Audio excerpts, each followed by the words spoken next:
50% ಆ ಲೀಫ್ ಅಂದರೆ ನಾವೇನು ಎಲೆಗಳು ಹಾಳಾಗಿದೆ ಅಂತ ಹೇಳ್ತೀವಲ್ಲ ಅದು.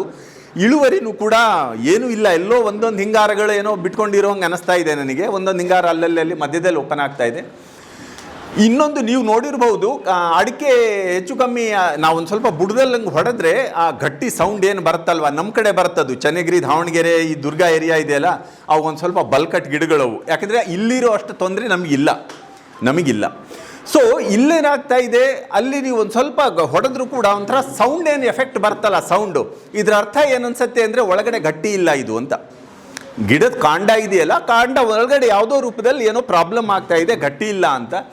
ಎರಡನೇದು, ನೀವು ಸ್ವಲ್ಪ ಬೇರ್ಗಳು ನೋಡಿ, ಅಲ್ಲಿ ಕೆಲವೊಂದು ಸತಿ ನೋಡ್ಕೊಂಬಂದೆ, ಅಲ್ಲೆಲ್ಲ ಸ್ವಲ್ಪ ಬೇರುಗಳು ಕೂಡ ಕಪ್ಪಗಾಗಿದ್ದಾವೆ. ಆಮೇಲೆ ಇಳುವರಿ ಅಂತೂ ಹೋಗಿದೆ ಅಂತ ತಿಳ್ಕೊಳ್ಳಿ, ಸಾಕಷ್ಟು ತೊಂದರೆ ಆಗಿದೆ. ಸೊ ಈ ಒಂದು ಕಾರಣವನ್ನು ಕೂಡ ನಾನು ನಿಮ್ಮ ಜೊತೆ ಹಂಚ್ಕೊಳ್ತೀನಿ, ಯಾಕಾಗಿರ್ಬೋದು ಏನು ಅನ್ನೋದು. ಸೊ ಈಗಂತೂ ತುಂಬ ಚೆನ್ನಾಗಿ ಎಲ್ರಿಗೂ ಕಾಣಿಸ್ತಾ ಇದೆ ಅಂದ್ಕೊಳ್ತೀನಿ.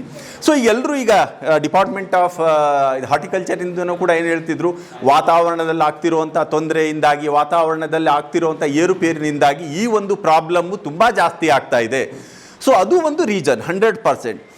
ಏನಾಗ್ತಾ ಇದೆ ಏನು ಅನ್ನೋದ್ರ ಬಗ್ಗೆ ಇನ್ಮೇಲೆ ನಿಮಗೊಂದು ಸ್ವಲ್ಪ ಬ್ರೀಫ್ ಆಗಿ ಹೇಳೋಕೆ ಬಿಡ್ತೀನಿ. ಇದರಲ್ಲಿ ಏನೇನು ತೊಗೊಂಡಿದ್ದೀನಿ ಅಂದರೆ, ವಾತಾವರಣದಲ್ಲಿ ಆಗ್ತಿರೋ ಅಂಥ ಏನು ಒಂದು ವ್ಯತ್ಯಾಸಗಳಿದ್ದಾವೆ, ಅದು ಯಾವ ರೀತಿ ಎಲೆ ಚುಕ್ಕೆಗೆ ಇಂಪ್ಯಾಕ್ಟ್ ಆಗ್ತಾ ಇದೆ. ಹಾಗೆ ನಾವು ಎಲೆ ಚುಕ್ಕೆ ರೋಗನೇ ಏನು, ಅದರದ್ದು ಏನು ವಿಷಯಗಳನ್ನು ನಾವು ಅಧ್ಯಯನ ಮಾಡಿದ್ದೀವಿ ರೈತರ ತೋಟಗಳಲ್ಲಿ. ಈಗ ಹೆಚ್ಚು ಕಮ್ಮಿ ನೀವು ಹೇಳಿದ್ದು ರೈತರ ತೋಟಗಳಲ್ಲಿ ಹೋಗ್ತಾನೆ ಇಲ್ಲ ವಿಜ್ಞಾನಿಗಳು ಅಂತ, ಆದರೆ ರೈತರ ತೋಟಗಳಲ್ಲೇ ಹೋಗ್ತಿರೋದು ಕೂಡ ನಿಮಗೆ ಕೆಲವೊಂದು ತೋರಿಸ್ತೀನಿ, ಇಷ್ಟಪಡ್ತೀನಿ. Next please. ಸೊ ಇದು ನೀವು ಸ್ವಲ್ಪ ಕಟ್ಟಾಗಿದೆ, ನಡೆಯುತ್ತೆ.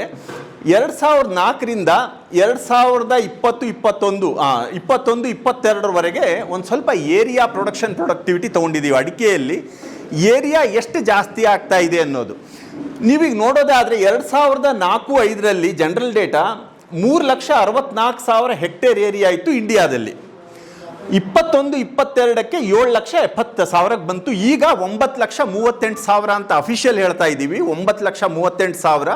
ಅನ್ಅಫಿಷಿಯಲಿ ಇದು 12 ಲಕ್ಷ ದಾಟಿದೆ ಅಂತ ಹೇಳ್ತಾ ಇದ್ದಾರೆ. ಇದು ಲೆಕ್ಕಕ್ಕಿಲ್ಲ, ಬಟ್ 12 ಲಕ್ಷ ದಾಟಿದೆ ಅಂತ ಹೇಳಿ. ಸೊ ಅಂದರೆ ಏರಿಯಾ ಕೂಡ ನಿಧಾನಕ್ಕೆ ಸ್ಲೋಲಿ ಅದು ಹೆಚ್ಚಿಗೆ ಆಗ್ತಾ ಇದೆ. ಅದು ಯಾವಾಗ ಅತಿ ಹೆಚ್ಚಿಗೆ ಆಗಿದನ್ನು ನೆಕ್ಸ್ಟ್ ಸ್ಲೈಡ್ ಪ್ಲೀಸ್. ಸೊ ಇದು ಏರಿಯಾ ನೋಡಿ, ಅದು ಹೆಚ್ಚು ಕಮ್ಮಿ 2012-13ರಿಂದ ಅದು ಜಾಸ್ತಿ ಆಗ್ತಾನೇ ಇದೆ. ಆ ಹಳದಿದು ಏನು ತೋರಿಸ್ತಾ ಇದೆ ಲೈನು, ಆ ಲೈನು ಏರಿಯಾ 12-13ರಿಂದ ತುಂಬ ಹೆಚ್ಚಿಗೆ ಆಗ್ತಾ ಇದೆ. ಸೊ ಇದರಲ್ಲಿ ಇಂಪಾರ್ಟೆಂಟ್ ನೋಡಬೇಕಾಗಿರೋದೇನು ಅಂತ ಅಂದರೆ, ಇಂಡಿಯಾ ಹೆಚ್ಚು ಕಮ್ಮಿ ಎಲ್ಲೋ ಗೊತ್ತಿರೋ ಹಂಗೆ ಹೆಚ್ಚು ಕಮ್ಮಿ 63% ಸಂಪೂರ್ಣ ಇಂಡಿಯಾ ಅಡಿಕೆ ಒಟ್ಟು ಏನು ಏರಿಯಾ ಇದೆ ಅದರಲ್ಲಿ 63% ಇಂಡಿಯಾ ಪಾಲಿದೆ, ನಮ್ಮ ದೇಶದ ಪಾಲು.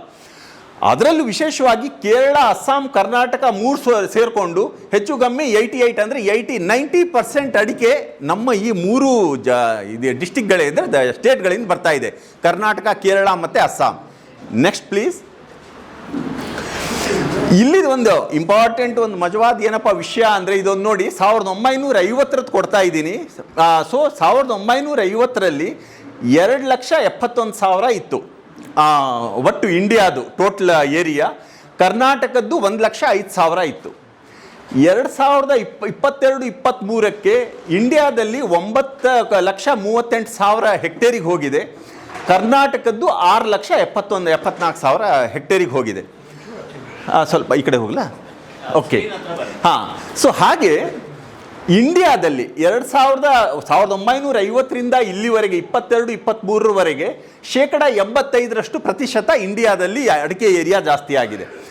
ಅದೇ ಸಮಯದಲ್ಲಿ ನಾವು ಕರ್ನಾಟಕದಲ್ಲಿ ತೊಗೊಂಡ್ರೆ 140% ಜಾಸ್ತಿ ಆಗಿದೆ ಇಂಡಿಯಾ ಕಂಪೇರ್ ಮಾಡಿದರೆ ನಮ್ಮ ಕರ್ನಾಟಕದಲ್ಲಿ. ಇಂಪಾರ್ಟೆಂಟ್ ಫ್ಯಾಕ್ಟರ್ ಇಲ್ಲೇನು ಅಂದರೆ, ಇಲ್ಲಿ ನೋಡಿ, ಇಲ್ಲಿ 2017ರಿಂದ 2022-23ರಲ್ಲಿ ಇಂಡಿಯಾದಲ್ಲಿ 4,33,000 ಹೆಕ್ಟೇರ್ ಜಾಸ್ತಿ ಆಗಿದೆ.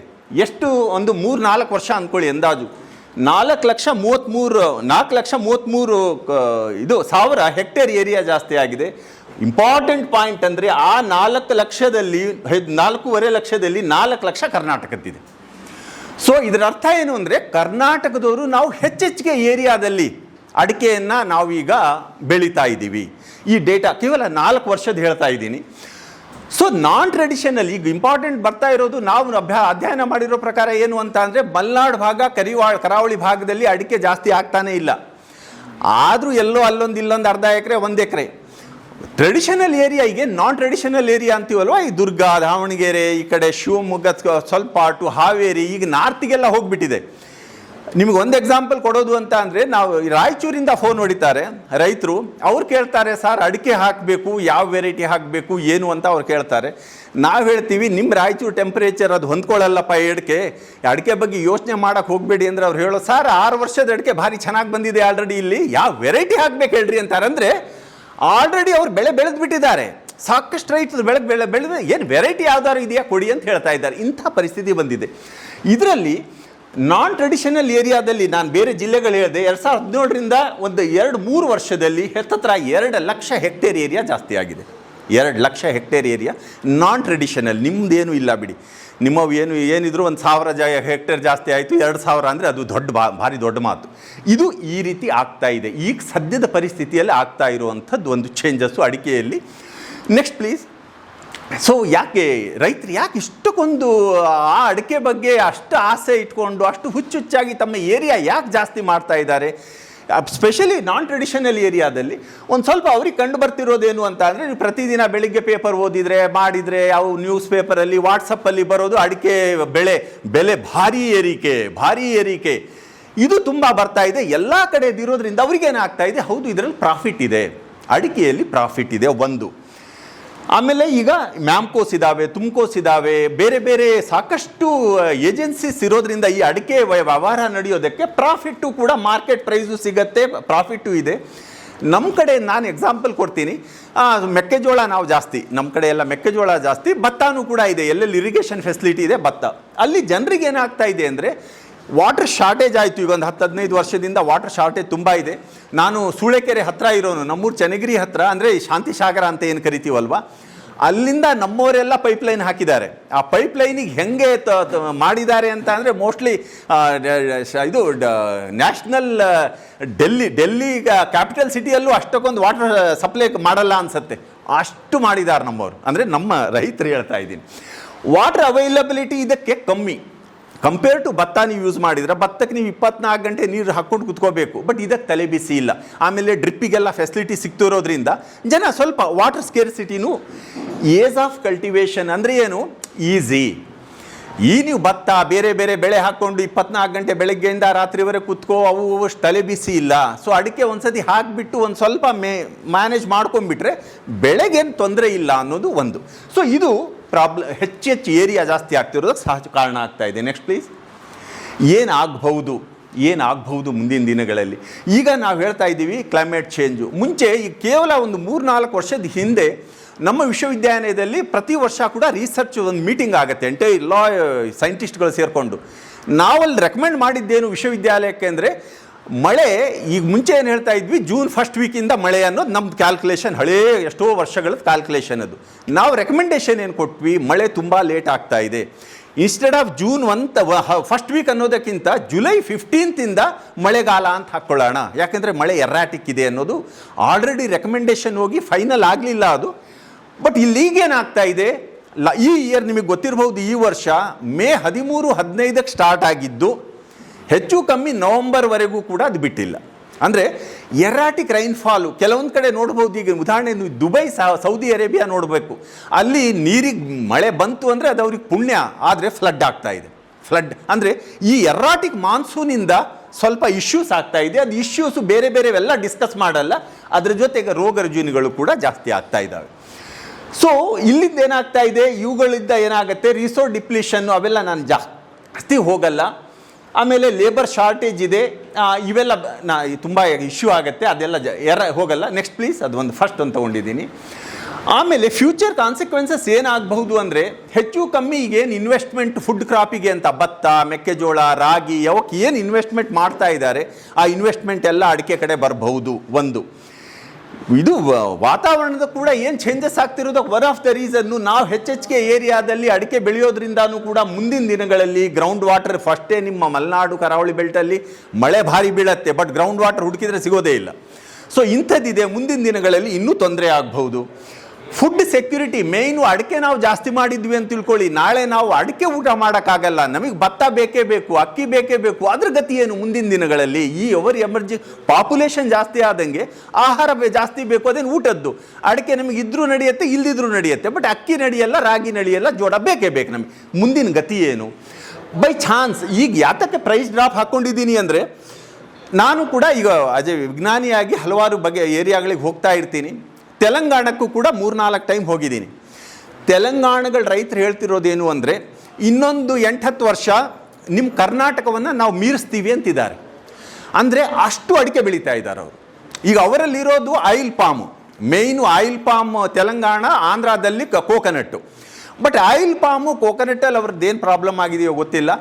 ನಮಗೆ ಅವ್ರ ಮನಸ್ಸಿಗೆ ತೃಪ್ತಿ ಇಲ್ಲ, ಅಂದರೆ ನಮಗೆ ಎಕ್ಸ್ಪೆಕ್ಟೆಡ್ ಔಟ್ಕಮ್ ಬರ್ತಾ ಇಲ್ಲ ಆಯಿಲ್ ಪಾಮಿಂದ. ಅವರು ಎಗೈನ್ ನೋಡೋದೇ ಅಡಿಕೆ ಕಡೆ ತಿರುಗಿ ನೋಡ್ತಾರೆ, ಎಲ್ಲ ಕಡೆ ಬರೀ ದುಡ್ಡು ಜಾಸ್ತಿ ಅಂತ ಬಂದುಬಿಡತ್ತೆ. ಬಂದ ಕೂಡಲೇ majority shifting their cultivation towards arecanut. ಏನು ಮಾಡ್ತಾ ಇದ್ದಾರೆ ಈಗ? ಆಯಿಲ್ ಪಾಮ್ ಮಧ್ಯೆ ಎಲ್ಲ ಅಡಿಕೆ ಹಾಕ್ತಾ ಇದ್ದಾರೆ. ನಾಳೆ ಆ ಅಡಿಕೆ ಒಂದು ಸ್ವಲ್ಪ ದೊಡ್ಡದಾಯಿತು ಅಂದರೆ ಆಯಿಲ್ ಪಾಮ್ ತೆಗೆದು ಬಿಸಾಕೋದು ಅಂತ. ಸೊ ಈ ಇಶ್ಯೂ ಹಿಂಗಾಯಿತು ಅಂತ ಅಂದರೆ ಎಲ್ಲರೂ ಅದ್ರ ಕಡೆ ಹೋದರೆ ಮುಂದಿನ ದಿನಗಳಲ್ಲಿ ಏನು ಪ್ರೈಸ್ ಡ್ರಾಪ್ ಆಗೇ ಆಗತ್ತೆ. ಎಷ್ಟಂತ ಏರಿಕೆ ಆಗತ್ತೆ?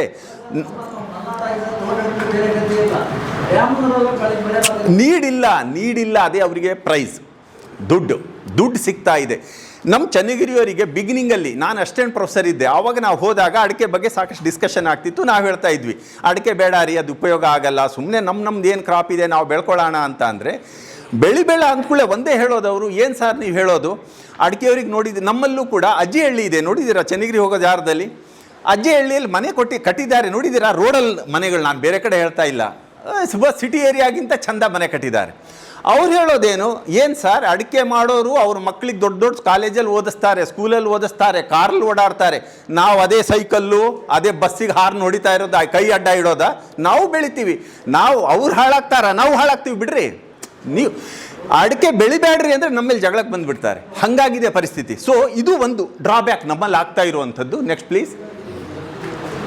ಸೊ ಈಗ ಅಡಿಕೆಗೆ ಬ್ರೀಫ್ ಬರ್ತೀನಿ. ಈ ಕ್ಲೈಮೇಟ್ ಚೇಂಜು ಅಂತ, ನಮಗೆ ಎಂಥ ಕ್ಲೈಮೇಟು ಯಾವ ಟೈಮಲ್ಲಿ ಬೇಕಾಗತ್ತೆ, ಬಟ್ ಅದು ನಮ್ಮ ಕೈಯಲ್ಲಿ ಇಲ್ಲ. ಆದರೂ ಸೈಂಟಿಫಿಕಲಿ ಮಾಡಿರುವಂಥದ್ದು, ಮೇಯಲ್ಲಿ 32ರಿಂದ 36 ಡಿಗ್ರಿ, ಜುಲೈಯಲ್ಲಿ 27ರಿಂದ 30 ಡಿಗ್ರಿ, ಸೆಪ್ಟೆಂಬರಲ್ಲಿ 29ರಿಂದ 30 ಡಿಗ್ರಿ, ನವಂಬರ್ ಟು ಜನವರಿಯಲ್ಲಿ 30ರಿಂದ 34 ಡಿಗ್ರಿ ಸೆಲ್ಸಿಯಸ್ ಟೆಂಪರೇಚರ್ ಏನಾದ್ರು ಇತ್ತು ಆ ರೇಂಜಲ್ಲಿ ಅಂದರೆ ಒಳ್ಳೆ ಹೂ ಬಿಡತ್ತೆ, ಒಳ್ಳೆ ಕಾಯಿ ಸೆಟ್ಟಿಂಗ್ ಆಗುತ್ತೆ. ಸೊ ಈ ಟೆಂಪರೇಚರ್ ನಾನು ಈಗಲೇ ಹೇಳ್ತಾ ಇದ್ದೀನಿ, ನಮ್ಮ ಕೈಯಲ್ಲಿ ಯಾವುದೂ ಇಲ್ಲ. ಇದು ಸುಮ್ಮನೆ ಹಿಂಗಿದ್ರೆ ಆಗತ್ತೆ ಅಷ್ಟೇ. ಆದರೆ ಸೇಮ್ ಟೈಮ್ ರಿಲೇಟಿವ್ ಹ್ಯುಮಿಡಿಟಿ ನೋಡಿ, 91ರಿಂದ 97 ಈ ಸೆಪ್ಟೆಂಬರ್ ನವಂಬರು ಮತ್ತು ಫೆಬ್ರವರಿ ಮೇಲ್ 90ರಿಂದ 93% ಇತ್ತು ಅಂದರೆ ನೆಗೆಟಿವ್ ಇಂಪ್ಯಾಕ್ಟ್ ಆಗುತ್ತೆ. ಅಂದರೆ ಇಳುವರಿ ಕಮ್ಮಿ ಆಗುತ್ತೆ, ಕಾಯಿಗಳೆಲ್ಲ ಉದುರೋಕ್ಕೆ ಸ್ಟಾರ್ಟ್ ಆಗುತ್ತೆ, ಹೂ ಉದುರೋಕ್ಕೆ ಸ್ಟಾರ್ಟ್ ಆಗುತ್ತೆ ಅಂತ. ನಿಮ್ಮಲ್ಲಿ ಈಗ ಲಾಸ್ಟ್ 2-3 ಇಯರ್ಸಿಂದ ಆಗಿರೋದೇನು ಅಂದರೆ ಹೆಚ್ಚು ಕಮ್ಮಿ ರಿಲೇಟಿವ್ ಹ್ಯುಮಿಡಿಟಿ ನಾವೇನು ಹೇಳ್ತೀವಲ್ವಾ, ಅದು ಹೆಚ್ಚು ಕಮ್ಮಿ 90 ಮೇಲೇ ಇದೆ ಮೆಜಾರಿಟಿ ಸೀಸನ್ನಲ್ಲಿ. ಯಾಕಂದರೆ ಮಳೆ ಬಿಟ್ಟೇ ಇಲ್ಲ ನಿಮಗೆ, ರಿಲೇಟಿವ್ ಹ್ಯುಮಿಡಿಟಿ ಜಾಸ್ತಿ ಇದೆ, ಅದರಿಂದ ಪ್ರಾಬ್ಲಮ್ಗಳು ಜಾಸ್ತಿ ಆಗ್ತಾ ಇದ್ದಾವೆ. ಅದ್ರ ನೆಕ್ಸ್ಟ್ ಹೇಳ್ತೀನಿ. ಎಲ್ಲವೂ ಸರಿಯಾಗಿತ್ತು ಅಂದರೆ ಸಾಮಾನ್ಯವಾಗಿ ನಾವು ಹೇಳೋದು 8ರಿಂದ 14 ಕ್ವಿಂಟಲ್ ತೊಗೋಬಹುದು ಅಂತ. 8 ಕ್ವಿಂಟಲ್ಲು ಮಲ್ನಾಡು ಏರಿಯಾದವರು, ಕರಾವಳಿ ಬೆಲ್ಟವ್ರು ಒಂದು 8 ಕ್ವಿಂಟಲ್ ಅವ್ರಿಗೆ ಸಿಗ್ಬೋದು. ನಮ್ಮ ಏರಿಯಾದವರು ಹೆಚ್ಚು ಕಮ್ಮಿ 16-18ವರೆಗೆ ತೊಗೊಂಡಿದ್ದಾರೆ ನಮ್ಮ ಏರಿಯಾದವರು. ಸೊ ಅವ್ರಿಗೆ ಆವರೇಜ್ ತೊಗೊಂಡ್ರು ಕೂಡ 14 ಕ್ವಿಂಟಲ್ ತೊಗೋಬಹುದು ಅನ್ನೋದೊಂದು ಆವರೇಜು. Next please. ಬ್ಯಾಕ್ ಹೋಗಿ. ಸೊ ಇದು ಏನು ಅಂತ ಅಂದರೆ, ಈ ಟೆಂಪರೇಚರು ಈ ಅಡಿಕೆ ಬೆಳೆಗೆ 14ರಿಂದ 36 ಡಿಗ್ರಿ ಸೆಲ್ಸಿಯಸ್ ಇಶ್ಯೂಸ್ ಇರುತ್ತೆ, ಬಟ್ ಬೆಳ್ಕೋಬಹುದು. ಬಟ್ ಈ ಟೆಂಪರೇಚರು ಲೆಸ್ ದ್ಯಾನ್ 10 ಡಿಗ್ರಿ, 10 ಡಿಗ್ರಿಗಿಂತ ಕಮ್ಮಿ ಹೋಗಿ 40 ಡಿಗ್ರಿಗಿಂತ ಜಾಸ್ತಿ ಹೋಯಿತು ಅಂದರೆ ಪ್ರಾಬ್ಲಮ್ ಆಗುತ್ತೆ ಬೆಳೆ. ಅದಕ್ಕೆ ತುಂಬ ಇಶ್ಯೂ ಇದೆ. ಟೈಮ್ ಇದ್ದರೆ ನಾನು ಹೇಳ್ತೀನಿ, ಯಾಕಂದರೆ ಎಲ್ಲ ಅದು ಸೈಂಟಿಫಿಕ್ ಎವಿಡೆನ್ಸ್ ಇದೆ ಯಾತಕ್ಕೆ ಏನಾಗುತ್ತೆ ಅನ್ನೋದು. ಬಟ್ ಟೈಮ್ ಕನ್ಸ್ಟ್ರೈಂಟ್ ಇರೋದ್ರಿಂದ ಎಲ್ಲ ಡೆಪ್ತ್ ಹೋಗೋದಿಲ್ಲ. ಸೊ ಇದು ಟೆಂಪರೇಚರು ರೇಂಜು. Next please. ಇತ್ತೀಚೆಗೆ ಏನು ಹೇಳ್ತಾ ಇದ್ದಾರೆ, ಟೆಂಪರೇಚರ್ ಇನ್ಕ್ರೀಸ್ ಆಗ್ತಾ ಇದೆ ಅನ್ನೋದು. ಈಗ ಈ ಸೆಂಚುರಿ ಮುಗಿದ ಟೈಮಿಗೆ 1.1ರಿಂದ 2.6 ಡಿಗ್ರಿ ಸೆಲ್ಸಿಯಸ್ ಜಾಸ್ತಿ ಆಗತ್ತೆ ನಮ್ಮ ಏರಿಯಾದಲ್ಲಿ, ನಮ್ಮ ಎಂಟೈರ್ ಸ್ಟೇಟಲ್ಲಿ ಅನ್ನೋದು ಅದು 2024 ಜರ್ನಲ್ ರಿಪೋರ್ಟ್ ನಾನು ತೊಗೊಂಡಿರೋದು.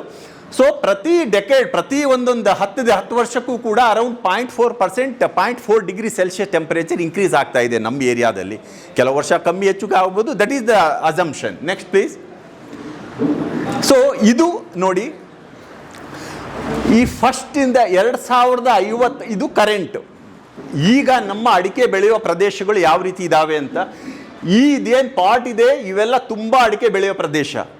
ಸ್ವಲ್ಪ ಲೈಟ್ ಗ್ರೀನ್ ಇರೋವು ಇದಾವೆ ಅಡಿಕೆ, ಇಲ್ಲೆಲ್ಲ ಅಡಿಕೆ ಇದೆ ಸ್ವಲ್ಪ ಕಮ್ಮಿ. ಇವು ರೆಡ್ಡಿಶ್ ತೋರಿಸ್ತಾ ಪಿಂಕಿಶ್ ತೋರಿಸ್ತಾ ಇರೋದು ಅಡಿಕೆ ಆಲ್ರೆಡಿ ಯಾರೇ ಬಂದುಬಿಟ್ಟಿದೆ, ಆ ಏರಿಯಾ ರೀಚ್ ಆಗಿಬಿಟ್ಟಿದೆ ಅಂತ.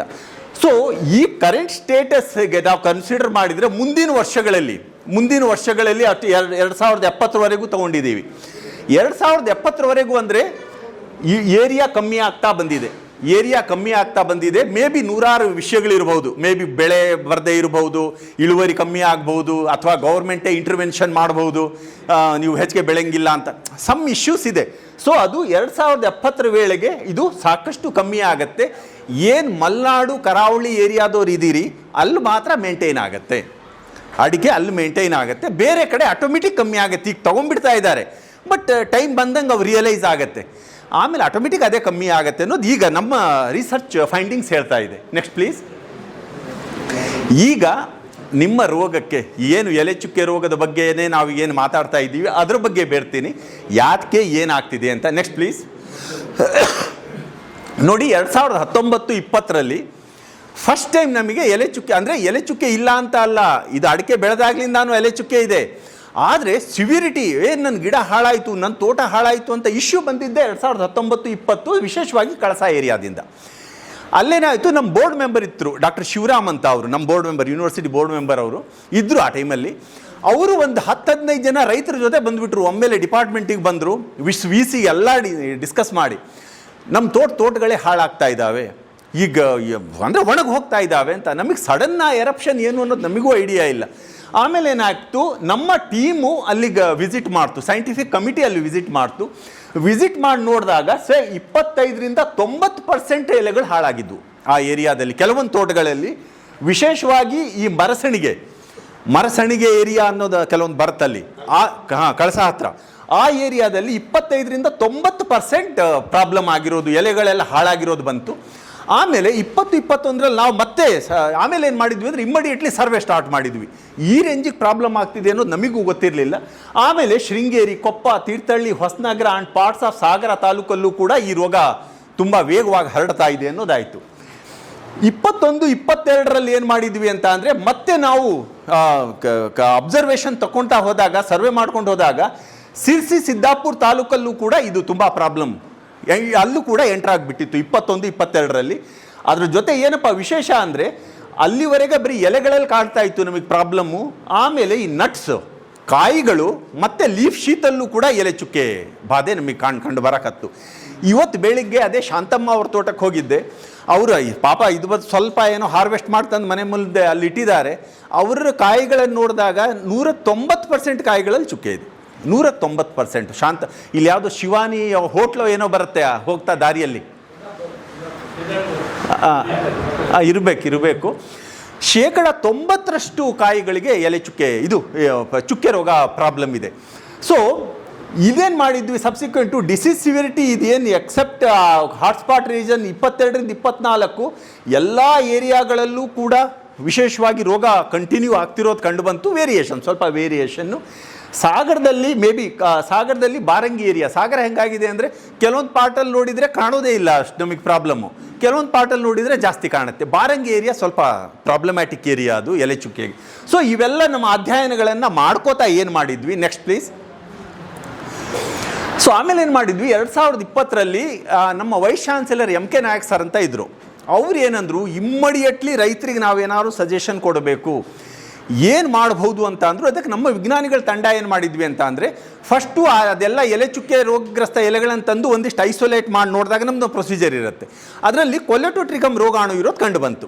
ಕೊಲೆಟೋಟ್ರಿಕಮ್ಮಿಗೆ ನಾವು ಇಮ್ಮಿಡಿಯೇಟ್ಲಿ ಏನು ಮಾಡಿದ್ವಿ ಅಂದರೆ, ಯಾವ್ಯಾವುದು ಮ್ಯಾನೇಜ್ಮೆಂಟ್ ಇದಾವೆ ಕೆಮಿಕಲ್ಸು ಅವು ಸಿಗ್ತಾವೆ ಅಂತ ನೋಡಿದಾಗ ನಮಗೆ ಕೆಲವೊಂದು ಕೆಮಿಕಲ್ಲು, ನೆಕ್ಸ್ಟ್ ಪ್ಲೀಸ್, ಇದು ಕಳಸ ಏರಿಯಾದಲ್ಲಿ ಅಫೆಕ್ಟೆಡ್ ಗಾರ್ಡನ್ಸು ಎಲ್ಲ ತುಂಬ ಪ್ರಾಬ್ಲಮ್ಯಾಟಿಕ್ ಗಾರ್ಡನ್ಸ್ ಇದ್ವು ಅಲ್ಲಿ. Next please. ಇದು ಸಿಂಪ್ಟಮ್ಸ್, ಜನರಲ್ ಸಿಂಪ್ಟಮ್ಸ್ ನಿಮಗೆ ಕೊಟ್ಟಿದ್ದೀನಿ ಯಾವ ರೀತಿ ಇರುತ್ತೆ ಎಲೆ ಚುಕ್ಕೆ ಅಂತ. Next please. ಇವು ಮುಂಚೆ ನಾವು ಇದು ಕೊಲೆಟೋಟ್ರಿಕಮ್, ಇದು ಹೆಚ್ಚು ಕಮ್ಮಿ ಎಲ್ಲ ತೋಟಗಳಲ್ಲಿ ಸಿಗತ್ತೆ. ಮೋಸ್ಟ್ಲಿ ಇದು ಸಿಗದೇ ಇರೋ ತೋಟನೇ ಇಲ್ಲ ಅನ್ಸುತ್ತೆ. ಅದ್ರ ಜೊತೆಗೆ ಫಿಲೋಸ್ಟಿಕ್ಟಾ ಅನ್ನೋದು ಇದೆ, ಪೆಸ್ಟಲೋಶಿಯಾಪ್ಸಿಸ್ ಅನ್ನೋದು ಇದೆ. ಈ 3 ರೋಗಾಣುಗಳು ಚುಕ್ಕೆ ನೋಡಿ, ಎಲೆ ಚುಕ್ಕೆ ತರುವಂಥದ್ದು ಕೊಲೆಟೋಟ್ರಿಕಮ್ಮು, ಇದು ಫಿಲೋಸ್ಟಿಕ್ಟಾ ಎಲೆ ಚುಕ್ಕೆ, ಇದು ಪೆಸ್ಟಲೋಶಿಯಾಪ್ಸಿಸ್ ಎಲೆ ಚುಕ್ಕೆ. ಅಂದರೆ ಈ ಚುಕ್ಕೆಯಲ್ಲಿ ಒಂದು ಸ್ವಲ್ಪ ವೇರಿಯೇಷನ್ ಇರುತ್ತೆ, ಬಟ್ ಇವೆಲ್ಲ ರೋಗಕ್ಕೆ ಕಾರಣ ಆಗ್ತಾ ಇದ್ದಾವೆ. ನೆಕ್ಸ್ಟ್ ಏನು ಮಾಡಿದ್ವಿ ಅಂದರೆ, ನೆಕ್ಸ್ಟ್ ಪ್ಲೀಸ್. ಆಮೇಲೆ ಏನು ಮಾಡಿದ್ವಿ, ಅದೆಲ್ಲ ಬೇಸಿಸ್ ಇಟ್ಕೊಂಡು ಈಗ ಹೆಗ್ಡೆಯವರು ಹೇಳ್ತಾ ಇದ್ರು ನಮಗೆ ಸಾಫು ಅವು ಮಾತ್ರ ರೆಕಮೆಂಡ್ ಮಾಡಿ ಬಿಟ್ರಿ, ಬಟ್ ಈಗೇನು ಯೂಸ್ ಆಗ್ತಾ ಇಲ್ಲ 100%. ನಾನು ಇಲ್ಲ ಅಂತ ಹೇಳೋದಿಲ್ಲ. ಸೊ ಕಾರ್ಬನ್ಡೈಸಿಮ್ ಮ್ಯಾಂಕೋಸೆಬ್ ಕಾಂಬಿನೇಷನ್, ಯಾಕಂದರೆ ನಾವು ಟ್ರೇಡ್ ನೇಮ್ ಹೇಳಂಗಿಲ್ಲ, ಕಂಪ್ನಿ ನೇಮ್ ಹೇಳಂಗಿಲ್ಲ, ಅದಕ್ಕೆ ವರ್ಡ್ ಹಾಕ್ಕೊಂಡಿದ್ದೇನೆ ಅಷ್ಟೇ. ಕಾರ್ಬನ್ಡೈಸಿಮ್ ಮ್ಯಾಂಕೋಸೆಬ್ಬು ಜೊತೆಗೆ ಬೋರ್ಡೋ ದ್ರಾವಣ ಕೂಡ ಚೆನ್ನಾಗೇ ಇದೆ, ಆ ಕೊಲೆಟೋಟ್ರಿಗೆ ಮ್ಯಾನೇಜ್ ಮಾಡೋದಕ್ಕೆ ಚೆನ್ನಾಗಿದೆ ಅಂತ ಆಯಿತು. ಆಮೇಲೆ ಏನು ಮಾಡಿದ್ವಿ ನಾವು, ಕಾರ್ಬನ್ಡೈಸಿಮ್ ಮ್ಯಾಂಕೋಸೆಬ್ಬು, ಹೆಕ್ಸಾಕೊನಜೋಲು, ಪ್ರೋಪಿಕೊನಜೋಲ್ ಅವೆಲ್ಲ ರಿಸರ್ಚ್ ಮಾಡಿಬಿಟ್ಟು department of horticulture, government of ಕರ್ನಾಟಕಕ್ಕೆ ನಮ್ಮೊಂದು ರಿಪೋರ್ಟ್ ಹೋಯಿತು. ಅದರ ಬೇಸಿಸಲ್ಲಿ ಮೋಸ್ಟ್ಲಿ ಆ ಟೈಮಲ್ಲಿ ಬೊಮ್ಮಾಯಿ ಸಾಹೇಬ್ರಿದ್ರು, ಸಮ್ ಕ್ರೋರ್ಸ್ ರೂಪಿ ಸಬ್ಸಿಡಿ ರೂಪದಲ್ಲಿ ರಿಲೀಸ್ ಮಾಡಿದ್ರು. ಅದಕ್ಕೆ ಡಿಪಾರ್ಟ್ಮೆಂಟ್ನವರು ಅದಕ್ಕೇನೋ ಸಬ್ಸಿಡಿ ರೈತರಿಗೆಲ್ಲ ಅದು ಕೊಟ್ಟರು. ಅದು ಅಲ್ಲಿಗಾಯಿತು. Next please. ಈಗ ನಮ್ಮದು ಇಂಟೆನ್ಸಿವ್, ಈಗ ರೈತರಿಗೆ ಒಂದು ಜನರಲ್ ಇಮ್ಮಿಡಿಯೇಟ್ಲಿ ಏನೋ ಬೇಕಾಗಿತ್ತು. ನಾವು ಇನ್ನೂ ಆ ಸಮಯದಲ್ಲಿ ರೈತರಿಗೆ ನಾನು ರಿಸರ್ಚ್ ಮಾಡ್ತೀನಿ, ಅದನ್ನು ಕೇಳ್ಕೊಂಬಂದು ನೋಡ್ಕೊಂಬಂದು 2-3 ವರ್ಷದ ನಂತರ ಹೇಳ್ತೀನಿ ಅಂದರೆ ಪ್ರಾಬ್ಲಮ್ ಆಗುತ್ತೆ. ಇಮ್ಮಿಡಿಯೇಟ್ಲಿ ಏನು ಸೊಲ್ಯೂಷನ್ ಕೊಡೋದು, ಆಮೇಲೆ ನೀವು ರಿಸರ್ಚ್ ಮಾಡಿಕೊಡ್ರಿ ಅನ್ನೋದು. ಸೊ ಆಮೇಲೆ ನಮ್ಮ ರಿಸರ್ಚ್ ಸ್ಟಾರ್ಟ್ ಆಯಿತು. Next please. ಇವೆಲ್ಲ ಸೆಕೆಂಡ್ ಸಿಮ್ಟಮ್ಸು ಬೇರೆ ನಾವು ತೊಗೊಂಡಿರೋದು. ನೆಕ್ಸ್ಟು, ಸೊ ಇದರಲ್ಲಿ ದಯವಿಟ್ಟು ಈ ಸರ್ವೆ ರಿಪೋರ್ಟನ್ನು ಯಾಕೆ ತೋರಿಸ್ತಾ ಇದ್ದೀನಿ ಅಂತ ಅಂದರೆ, ಸ್ಥಿತಿ ಹೇಗಿತ್ತು ಅನ್ನೋದು. ಆಮೇಲೆ ಇದು ಕೂಡ ಹಾಟ್ಸ್ಪಾಟ್ ಏರಿಯಾಗೆ ಹೋಗಿಲ್ಲ ನಾವು, ದಯವಿಟ್ಟು ನೆನಪಿಡಿ. ಹಾಟ್ಸ್ಪಾಟ್ ಏರಿಯಾ ಅಂದರೆ ತುಂಬ ಪ್ರಾಬ್ಲಮ್ಯಾಟಿಕ್ ಏರಿಯಾಗೆ ಹೋಗಿಬಿಟ್ಟು ನೋಡೋದು. ಸುಮ್ಮನೆ ನಾವು ಹೆಂಗೆ ಮಾಡಿದ್ದೀವಿ ಅಂದರೆ, ರೋಡ್ ಎಲ್ಲಿ ಕಾಣುತ್ತೆ ಅಲ್ಲಿ ಕಾರ್ ಹೊಡೆಯೋದಷ್ಟೇ. ಅದು ರೋಡ್ ಫುಲ್ 100% ಹೆಲ್ತಿ ಹೊಳಕ್ಕೆ ಹೋಗ್ಬೋದು, ಅಫೆಕ್ಟೆಡು ಅದು ನಮಗೆ. ಸೊ ಆ ಬೇಸಿಸಲ್ಲಿ ಹೋದಾಗ 2022ರಿಂದ 2024 416 ತೋಟಗಳಿಗೆ ಹೋಗಿದ್ದೀವಿ. ಅದರ ಫುಲ್ ಡಾಕ್ಯುಮೆಂಟೇಷನ್ ಇದೆ, ಫುಲ್ ಡಾಕ್ಯುಮೆಂಟೇಷನ್. ಆಮೇಲೆ 2025ಕ್ಕೆ ಅದು ಸೆಪ್ಟೆಂಬರ್ವರೆಗೆ 351 ತೋಟಕ್ಕೆ ಹೋಗಿದ್ದೇವೆ ಈ ವರ್ಷ. 2022-24ರಲ್ಲಿ 35%, ಅಂದಾಜು 35% ಡ್ಯಾಮೇಜ್ ನಮಗೆ ಕಂಡಿತ್ತು.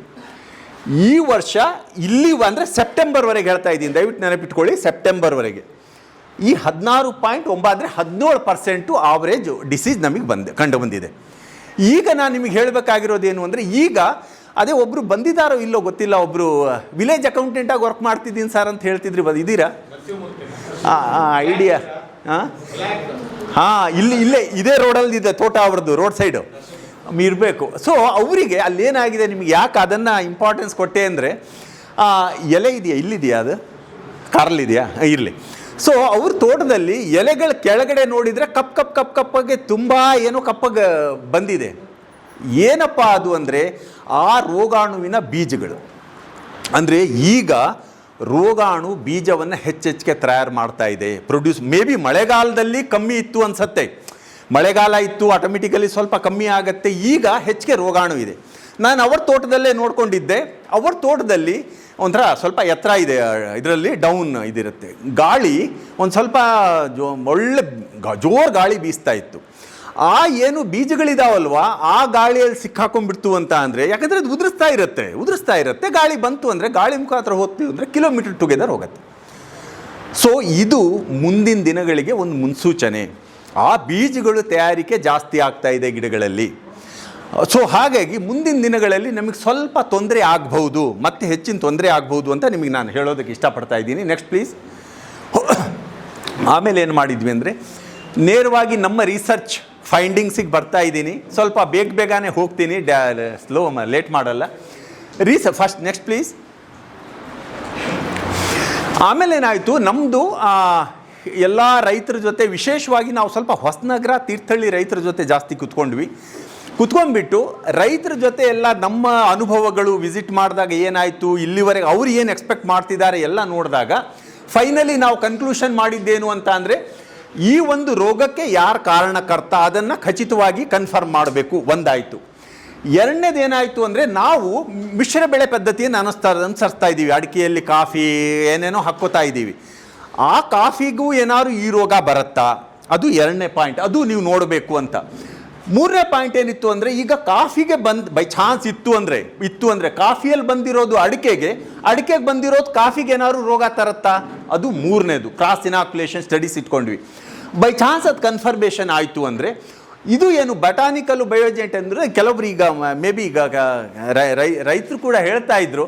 ಸೊ ಏನು ಹೇಳ್ತಾ ಇದ್ರು ಅಂತ ಅಂದರೆ, ಈಗ ಔಷಧಿಯಿಂದ ಡ್ರಾಬ್ಯಾಕ್ ತುಂಬ ಇದ್ದಾವೆ. ಈಗ ಎಂಡೋಸಲ್ಫಾನ್ದು ಕೂಡ ಹೇಳ್ತಾ ಇದ್ರು. ಈಗ ಹಲವಾರು ತೊಂದರೆಗಳೇ ಜಾಸ್ತಿ. ಅಂಥದ್ರಲ್ಲಿ ಬಯೋ ಕಂಟ್ರೋಲ್ ಏಜೆಂಟ್ಸು, ಜೈವಿಕ ಶಿಲೀಂಧ್ರನಾಶಕಗಳು, ಜೊತೆಗೆ ಸಸ್ಯಜನ್ಯ ವಸ್ತುಗಳು ಸಿಗ್ತವೆ. ಸೊ ಅವುಗಳನ್ನು ಯೂಸ್ ಮಾಡಿ ನಾವೇನಾದ್ರು ಇದನ್ನು ಮ್ಯಾನೇಜ್ ಮಾಡೋಕ್ಕಾಗತ್ತಾ ಅನ್ನೋದನ್ನು ನಾವು ಸ್ಟಾರ್ಟ್ ಮಾಡಿದ್ವಿ. ಇದು ನೆಕ್ಸ್ಟು ತಗೊಂಡ್ವಿ. ಅದಾದಮೇಲೆ ಇದೇನು ಬಂತು, ಈ ರೋಗಾಣು ಎಲ್ಲಿವರೆಗೆ ಬದುಕತ್ತೆ ಅದ್ರ ಬಗ್ಗೆ ಏನಾದ್ರು ಅಧ್ಯಯನ ಮಾಡಬೇಕಾಗತ್ತೆ ಅನ್ನೋದಾಯಿತು. ಅದು ಒಂದು ಇಟ್ಕೊಂಡ್ವಿ. ಆಮೇಲೆ ಈ ರೋಗ ಬರೋದಕ್ಕೆ ವಾತಾವರಣದಲ್ಲಿ ಟೆಂಪರೇಚರ್, ರಿಲೇಟಿವ್ ಹ್ಯುಮಿಡಿಟಿ ಏನಿರಬೇಕು ಅದು ಕೂಡ ಒಂದು ತಗೊಂಡ್ವಿ. ಲಾಸ್ಟಿಗೆ ಇದು ಇದೆ ಅಂತ ಅಂದರೆ ಅದನ್ನು ನಾವು ಒಂದು ಇಂಟಿಗ್ರೇಟೆಡ್ ಮ್ಯಾನೇಜ್ಮೆಂಟು, ಸೊ ಯಾವ ರೀತಿ ಮಾಡ್ಬೋದು ಅನ್ನೋದು ಇಷ್ಟು ಮ್ಯಾನೇಜ್ಮೆಂಟ್ ಪ್ರೋಟೋಕಾಲನ್ನು ಇಟ್ಕೊಂಡು ಗೌರ್ಮೆಂಟ್ ಆಫ್ ಕರ್ನಾಟಕಕ್ಕೆ ಒಂದು ಪ್ರಾಜೆಕ್ಟ್ ಸಬ್ಮಿಟ್ ಮಾಡಿದ್ವಿ. ನಾನೇ ಸಬ್ಮಿಟ್ ಮಾಡಿದ್ದು. ಆ ಸಬ್ಮಿಟ್ ಮಾಡಿದಾಗ ಇನಿಷಿಯಲಿ ಗೌರ್ಮೆಂಟ್ ಆಫ್ ಕರ್ನಾಟಕ ನನಗೊಂದು ಲೆಟರ್ ಕಳಿಸ್ತು, 1.5 ಕೋಟಿ ರೂಪಾಯಿ ನಿಮಗೆ ಈ ರಿಸರ್ಚ್ಗೆ ನಾವು ಕೊಡ್ತೀವಿ ಅಂಥೇಳಿ ಅದು ಬಜೆಟಲ್ಲೂ ಅನೌನ್ಸ್ ಆಯಿತು. ಆಮೇಲೆ ಏನಾಯಿತು, ನಮಗೆ ಫಸ್ಟ್ ಇಯರು 43 ಲಕ್ಷ ರೂಪಾಯಿ, 43.61 ಲಕ್ಷ ರೂಪಾಯಿ ರಿಲೀಸ್ ಮಾಡಿದರು. ಉಳಿದಿದ್ದು ಸೆಕೆಂಡ್ ಇಯರ್, ಥರ್ಡ್ ಇಯರ್ ಮಾಡ್ತೀವಿ ಅಂತ. ಬಟ್ ನಮಗೆ ಬಂದಿದ್ದು ಅದು 43 ಲ್ಯಾಕ್ ಮಾತ್ರ. ಆಮೇಲೆ ಯಾವುದು ಹಣಕಾಸಿನ ಬಿಡುಗಡೆ ಆಗಲಿಲ್ಲ, may be due to so many issues. ಅದು ನಾನು ಅದೆಲ್ಲ ಹೇಳಕ್ಕೆ ಹೋಗೋದಿಲ್ಲ. ಸೊ ಆ 43.61 ಲಕ್ಷ ರೂಪಾಯಿ ನಮಗೇನು ಕೊಟ್ಟಿದ್ರು, ಅದರಲ್ಲಿ ನಾವು ಕೈಗೊಂಡ ಅಧ್ಯಯನಗಳು ಬ್ರೀಫ್. Next please. ಫಸ್ಟು ರೋಗ ತರ್ತಿರೋಂಥ ರೋಗಾಣು ಯಾವುದು ಅದು ಪ್ರೂವ್ ಮಾಡಬೇಕಾಗಿತ್ತು. ಅದಕ್ಕೋಸ್ಕರ ನೆಕ್ಸ್ಟ್ ಪ್ಲೀಸ್. ನೆಕ್ಸ್ಟ್. ಸೊ ನಮ್ಮದು ಪೆಥಾಲಜಿಕಲ್ ಪ್ರೊಸೀಜರ್ ದಯವಿಟ್ಟು ನೆನಪಿಡಿ. ಒಂದು ರೋಗಾಣು ನಾನು ಹೇಳದೆ ಎಂದೆ, ಆ ರೋಗಾಣು ಕನ್ಫರ್ಮೇಷನ್ ಮಾಡೋದಕ್ಕೆ ಕನಿಷ್ಠ ಹೇಳ್ತಾ ಇದ್ದೀನಿ 1 ವರ್ಷ ಬೇಕು. ಒಂದು ರೋಗಾಣುನ ಅಂದರೆ ನಮ್ಮಲ್ಲಿ ಏನಾಗುತ್ತೆ, ಸಂಶೋಧನೆಗಳು ಆಗ್ತಿಲ್ಲ ಅನ್ನೋದು ಸಾಕಷ್ಟು ಬಂದುಬಿಡತ್ತೆ. ಆದರೆ ಆ ಸಂಶೋಧನೆಗಳನ್ನು ನಾನು ಹೇಳ್ಕೋಬಹುದು, ಇದು ಕೊಲೆಟೋಟ್ರಿಕಮ್ ಇದೆ ಅಂತ ಹೇಳಿ. ವಿಜ್ಞಾನಿಗಳು ಒಪ್ಪಲ್ಲ. ವಿಜ್ಞಾನಿಗಳು ಪ್ರೂಫ್ ಕೇಳ್ತಾರೆ. ನೀನು ಕೊಲೆಟೋಟ್ರಿಕಮ್ ಹೇಳಿದ್ದಕ್ಕೆ ಪ್ರೂಫ್ ಏನಿದೆ ನಿನ್ನ ಹತ್ರ ತೋರ್ಸು. ಅದನ್ನೆಲ್ಲ ಮಾಡಬೇಕಂದ್ರೆ ಕನಿಷ್ಠ 1 ವರ್ಷ ಹೇಳ್ತಾ ಇದ್ದೀನಿ. ಇವೆಲ್ಲವೂ ಕೂಡ ವರ್ಷ ಆ ರೀತಿ. ಸೊ ನಮ್ಮ ಪ್ರೊಸೀಜರ್ ಫಾಲೋ ಮಾಡಿದ್ವಿ. Next please. ಅವುಗಳಲ್ಲಿ ನೋಡಿ, ಕೊಲೆಟೋಟ್ರಿಕಮ್ ಒಂದು ಬಂದಿದೆ. ಇದು ಕೊಲೆಟೋಟ್ರಿಕಮ್ ಫ್ರೂಟಿಂಗ್ ಬಾಡೀಸು, ಅದರ ಕೊನಿಡಿಯಾ, ಅದರ ಮೈಸೀಲಿಯಾ, ಅವೆಲ್ಲ ಕೂಡ ಡಾಕ್ಯುಮೆಂಟೇಷನ್ ಮಾಡಿದ್ವಿ. ಕೊಲೆಟೋಟ್ರಿಕಮ್ ಅದು ಇದೆ. ಕೊಲೆಟೋಟ್ರಿಕಮ್ ಅನ್ನೋ ಒಂದು ಶಿಲೀಂಧ್ರ ಇದೆ ಅನ್ನೋದು ಕನ್ಫರ್ಮ್. Next please. ಅದ್ರ ಜೊತೆಗೆ ನಿಯೋಪೆಸ್ಟಲೋಶಿಯಾಪ್ಸಿಸ್ ಅಂತ ಇನ್ನೊಂದು ಶಿಲೀಂಧ್ರ. ಇವೆಲ್ಲ ಹೊಸ ಅಧ್ಯಯನಗಳಿವು. ಇವುಗಳು ಅಂದರೆ ನಿಮಗೆ ಮೋಸ್ಟ್ಲಿ ಅದು ಹೇಗೆ ಹೇಳ್ಬೇಕು ಗೊತ್ತಾಗ್ತಾ ಇಲ್ಲ. ಕೊಲೆಟೋಟ್ರಿಕಮ್, ಪೆಸ್ಟಲೋಶಿಯಾ, ಫಿಲೋಸ್ಟಿಕ್ಟಾ 3 ಮುಂಚೆ ತೋರಿಸಿದ್ದೆ ನಾನು. ಆ 3 ದಶಕಗಳಿಂದ ಇದಾವವು. ಇವು ಏನು ಹೇಳ್ತಾ ಇದ್ದೀನಿ, ಇವು ಫಸ್ಟ್ ಟೈಮ್ ಇಂಡಿಯಾದಲ್ಲಿ ರಿಪೋರ್ಟ್ ಮಾಡಿದ್ದೀವಿ. ಫಸ್ಟ್ ಟೈಮ್ ಇಂಡಿಯಾದಲ್ಲಿ ಇವು ಕೂಡ ರೋಗಕ್ಕೆ ಕಾರಣಕರ್ತ ಆಗ್ತಾ ಇವೆ ಅಂತ. ನಿಯೋಪೆಸ್ಟಲೋಶಿಯಾಪ್ಸಿಸ್ ಅನ್ನೋದು ಒಂದು ಶಿಲೀಂಧ್ರ, ಫಿಸೇರಿಯಂ ಇನ್ಕಾರ್ನೇಟಮ್ ಅನ್ನೋದು ಇನ್ನೊಂದು ಶಿಲೀಂಧ್ರ. Next please. ಬೈಪೋಲಾರಿಸ್ ಅನ್ನೋದು ಇನ್ನೊಂದು ಶಿಲೀಂಧ್ರ, ಲಾಸಿಯೋಡಿಪ್ಲೋಡಿಯಾ ಅನ್ನೋದು ಇನ್ನೊಂದು ಶಿಲೀಂಧ್ರ. ಒಟ್ಟು 7ರಿಂದ 8 ವಿವಿಧ ಬಗೆಯ ಶಿಲೀಂಧ್ರಗಳು ಈ ಒಂದು ಅಡಿಕೆ ತೋಟದಲ್ಲಿ ಇದ್ದಾವೆ. ಕೊಲೆಟೋಟ್ರಿಕಮ್ ಒಂದೇ ಅಲ್ಲ, ಬೇರೆ ಬೇರೆ ಕೂಡ ಇದ್ದಾವೆ ಅನ್ನೋದು ಅಧ್ಯಯನದಿಂದ ಗೊತ್ತಾಯಿತು. Next please. ಇದು ನಮ್ಮ ಪ್ರೊಸೀಜರು. ಪ್ಯಾಥೋಜೆನಿಸಿಟಿ ಅವೆಲ್ಲ ನಾನು ಹೇಳಕ್ಕೆ ಹೋಗಲ್ಲ, ತುಂಬ ಇದು ನಮ್ಮ ಲೆವೆಲ್ಲಿಗೆ. ಇದು ಈಗ ಈ ರೋಗಾಣು ತಗೋತೀವಲ್ವ, ಅದನ್ನು ನಾವು ಲ್ಯಾಬಿಗೆ ತೊಗೊಂಡೋಗಿ ಆರ್ಟಿಫಿಷಿಯಲ್ ಹೆಲ್ತಿ ಎಲೆ ಮೇಲೆ ಇಟ್ಟು ರೋಗ ಬರುತ್ತಾ ಅಂತ ನೋಡಿ ಮತ್ತೆ ತುಂಬ ಪ್ರೊಸೀಜರ್ ಇವೆಲ್ಲ ಮಾಡಿದ್ದೀವಿ. ಎಲ್ಲ ರೋಗಾಣುಗಳಿಗೂ ಮಾಡಿದ್ದೀವಿ. Next please. ನೆಕ್ಸ್ಟ್. ಸೀಡ್ಲಿಂಗಿಗೂ ಕೂಡ ಇನಾಕ್ಯುಲೇಷನ್, ಅದು ನಮ್ಮದು ಸಹಜ. ಅದು ಪೆಥಾಲಜಿಯಲ್ಲಿ ವರ್ಕ್ ಮಾಡಲೇಬೇಕು, ಇಲ್ಲ ಯಾರೂ ಅಕ್ಸೆಪ್ಟ್ ಮಾಡಲ್ಲ. ಸೊ ಆರ್ಟಿಫಿಷಿಯಲ್ ಇನಾಕ್ಯುಲೇಷನ್ ಮಾಡಿದರೂ ಕೂಡ ನಮಗೆ ರೋಗ ಬಂದಿದೆ. ಸೊ ಇದೇ ರೋಗಾಣು, ಈ ರೋಗ ತರ್ತಿರು ಇದೆ ಅಂತ ಕನ್ಫರ್ಮೇಷನ್ನಿಗೆ ನಾವೇನೇನೋ ಟೆಸ್ಟ್ ಮಾಡಬೇಕು, ಅದೆಲ್ಲ ಮಾಡಿದ್ದೀವಿ. Next please. ಇವೆಲ್ಲ ಮಾಡಿದ ನಂತರ ಇವುಗಳು ತುಂಬ ಪ್ರೊಸೀಜರ್ ಇದೆ, ನಾನು ನಿಮಗೆ ಹೇಳಕ್ಕೆ ಹೋಗಲ್ಲ. ಸೊ ಇವುಗಳನ್ನು ಎಲ್ಲವನ್ನೂ ಕೂಡ NCBI, national centre for bio informatic information, ಇದು ಬಯೋಟೆಕ್ನಾಲಜಿ ಇನ್ಫಾರ್ಮೇಷನ್ ಅಂತ ಅಮೇರಿಕದಲ್ಲಿದೆ. ಅಲ್ಲಿ ನಾವು ಏನೇನೋ ಎಲ್ಲ ಕೆಲಸ ಮಾಡಿ ಒಂದು ಸೀಕ್ವೆನ್ಸನ್ನು ಕಳಿಸ್ತೀವಿ. ಅವರ ಒಂದು ಸಾಫ್ಟ್ವೇರ್ ಬರುತ್ತೆ, ಅಲ್ಲಿ ಬ್ಲಾಸ್ಟ್ ಮಾಡಿದರೆ ಇದು ತೋರಿಸುತ್ತೆ. ಇದು ತೋರಿಸಿದ ನಂತರ ಅವರು ನಮಗೊಂದು ಅಥೆಂಟಿಕೇಟೆಡ್ ಡಾಕ್ಯುಮೆಂಟ್ ಕೊಡ್ತಾರೆ, ಹೌದು ನೀವು ಸಬ್ಮಿಟ್ ಮಾಡಿರೋದು ಇದು ಕರೆಕ್ಟ್ ಇದೆ, ನಾವು ನೋಡಿದ್ದೀವಿ ಅಂತ. ಅದು ಮಾಡಿದರೆ ಮಾತ್ರ ಇದು ಫೈನಲಿ ಸೈಂಟಿಫಿಕಲಿ ಪ್ರೂವನ್ ಅಂತ.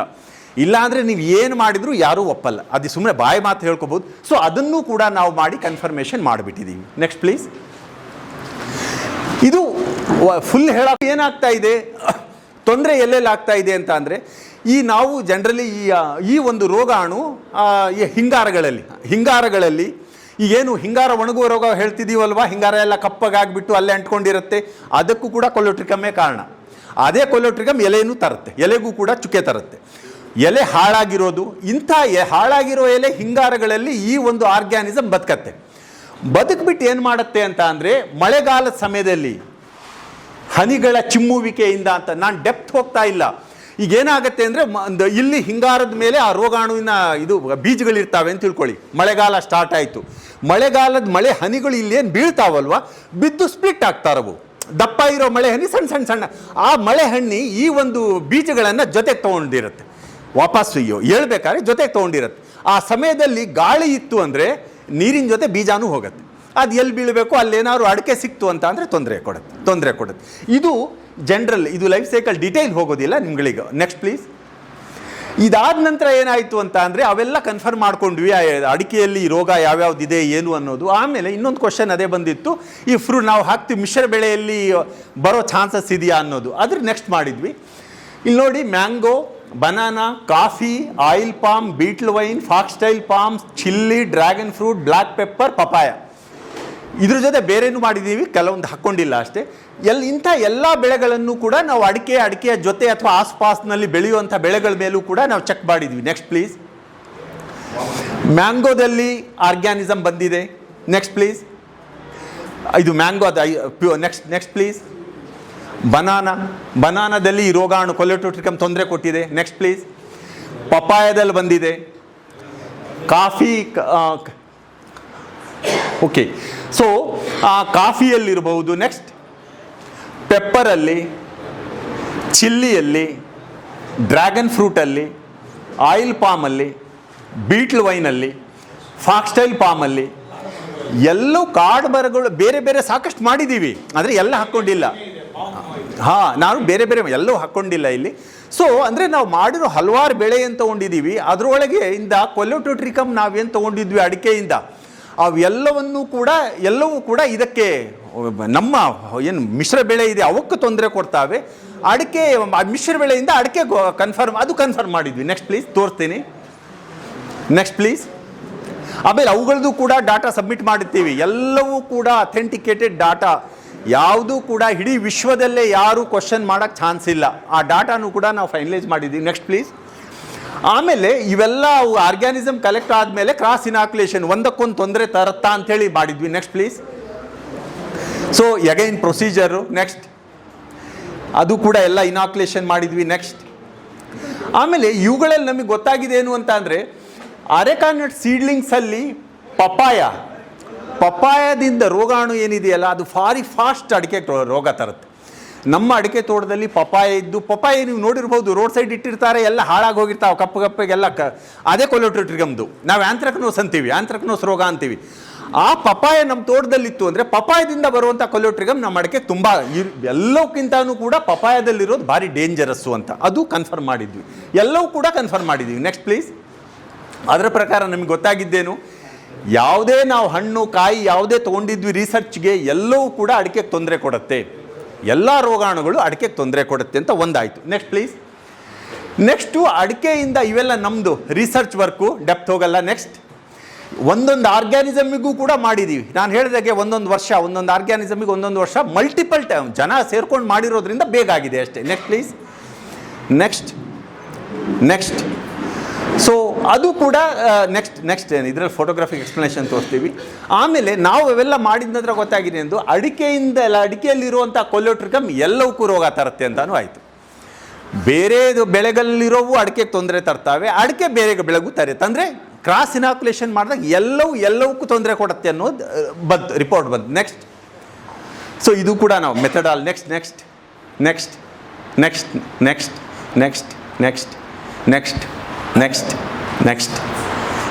ಸೊ ಇದು ಒಂದು ಕ್ರಾಸ್ ಇನಾಕ್ಯುಲೇಷನ್ನು, ಅಂದರೆ ಬೇರೆ ಬೆಳೆಗಳಲ್ಲಿರುವಂಥ ಕೊಲೋಟ್ರಿಕಮ್ ನಮ್ಮ ಅಡಿಕೆ ತೊಂದರೆ ಕೊಡುತ್ತಾ, ಅಡಿಕೆಯಲ್ಲಿರೋದು ಬೇರೆ ಕೊಡುತ್ತಾ ಅನ್ನೋದು ಕನ್ಫರ್ಮ್ ಮಾಡಿದ್ವಿ. ಅದರ ಪ್ರಕಾರ ಹೆಚ್ಚು ಕಡಿಮೆ ಎಷ್ಟಕ್ಕೊಂದು ನಾವು ತೊಗೊಂಡಿದ್ವಿ ಕೊಲೋಟ್ರಿಕಮ್ ಎಲ್ಲರಿಗೂ ಕೂಡ ತೊಂದರೆ ಕೊಟ್ಟಿದೆ. ಆಮೇಲೆ ಏನಾಯಿತು, ಯಾವ್ಯಾವುದು ಆಗಲೇ ಹೇಳಿದಾಗೆ ಕೆಲವೊಂದು ವಿಶೇಷವಾಗಿ ನಗರ ಹೊಸನಗರದವರು, ತೀರ್ಥಹಳ್ಳಿಯಲ್ಲಿ ರೈತರು ಸ್ವಲ್ಪ ಆರ್ಗ್ಯಾನಿಕ್ ಫಾರ್ಮರ್ಸು ಜಾಸ್ತಿ ಇದ್ದಾರೆ. ಅವರು ನಾವು ಕೆಮಿಕಲ್ಲಿಗೆ ಇಷ್ಟಪಡಲ್ಲ. ಅವರು ನಮಗೆ ಬಯೋ ಏಜೆಂಟ್ಸು ಆಮೇಲೆ ಬಟಾನಿಕಲ್ಸು ಅಂಥವಿದ್ರೆ ನೋಡಿ ಕೆಮಿಕಲ್ ನಾವು ಆದಷ್ಟು ಅವಾಯ್ಡ್ ಮಾಡ್ತೀವಿ ಅಂತ ಅವ್ರು ಹೇಳಿರ್ತಾರೆ. ಹಾಗಾಗಿ ಎಲ್ಲವನ್ನೂ ಕೂಡ ತಗೊಂಡ್ವಿ. Next please.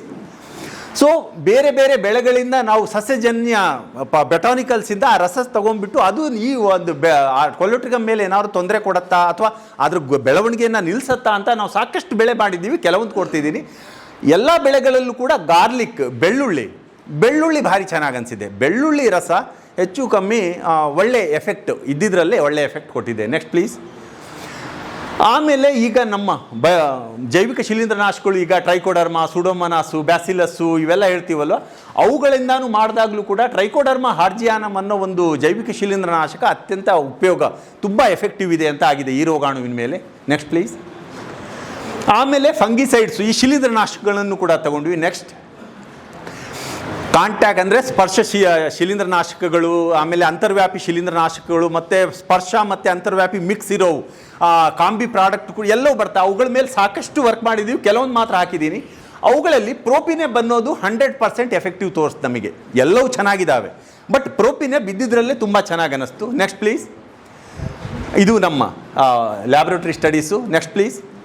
ಸೊ ಸಿಸ್ಟಮಿಕ್ ಫಂಗಿಸೈಡ್ಸಲ್ಲಿ ನೀವು ತಾಳ್ದಾಗಿ ಹೆಕ್ಸಾಕೊನಜೋಲ್, ಪ್ರೋಪಿಕೊನಜೋಲ್, ಕಾರ್ಬನ್ ಡೈಸಿಮು ಅವೆಲ್ಲ ತೊಗೊಂಡಿದ್ದೀವಿ. ಪ್ರೋಪಿಕೊನಜೋಲು ಇದ್ದಿದ್ರಲ್ಲೇ ತುಂಬ ಚೆನ್ನಾಗಿದೆ ಅಂತ ಅದು ನಮ್ಮ ಅಧ್ಯಯನ ತಿಳಿಸಿದೆ. Next please. ಸೊ ಇದು ಇದು ಫೋಟೋಗ್ರಾಫಿಕ್ ಎವಿಡೆನ್ಸ್. Next please. ಆಮೇಲೆ ಕಾಂಬಿ ಪ್ರಾಡಕ್ಟಲ್ಲಿ ಪ್ರೋಪಿಕೊನಜೋಲ್, ಡೈಫೆನ್ಕೊನಜೋಲ್ ಇರುವಂಥ ಕಾಂಬಿನೇಷನ್ನು 100% ಅಟ್ ಆಲ್ ಕಾನ್ಸಂಟ್ರೇಷನ್ ತೋರಿಸಿದೆ. ಅದು ಅನದರ್. Next please. ನೆಕ್ಸ್ಟ್. ಆಮೇಲೆ ಕ್ರಾಸ್ ರೆಸಿಸ್ಟೆನ್ಸು ಒಂದು ಮಾಡ್ಕೊಂಡಿದ್ದೀವಿ. Next please. ಇದರ ಅರ್ಥ ಏನು ಅಂದರೆ, ಈಗ ಉದಾಹರಣೆ ಇಲ್ಲಿ ನೋಡಿ, ಈಗ ಹೆಕ್ಸಾಕೊನಜೋಲ್ ಈಗ ಔಷಧಿ ಹೊಡೆದಿದ್ದೀರಿ. ನಾವು ಏನು ಹೇಳ್ತೀವಿ ಅಂತ ಅಂದರೆ, ಒಂದು ಸತಿ ಇವತ್ತೊಂದು ಔಷಧಿ ಹೊಡೆದ್ರೆ ಮತ್ತೆ ಇನ್ನೊಂದು ಟೈಮಿಗೆ ಅದೇ ಔಷಧಿ ಹೊಡಿಬೇಡ್ರಿ, ಸ್ವಲ್ಪ ಚೇಂಜ್ ಮಾಡಿ, ಆ ಔಷಧಿ ಬೇಡ ಬೇರೆ ಔಷಧಿ ಹೊಡಿರಿ ಅಂತ ಹೇಳ್ತೀವಿ.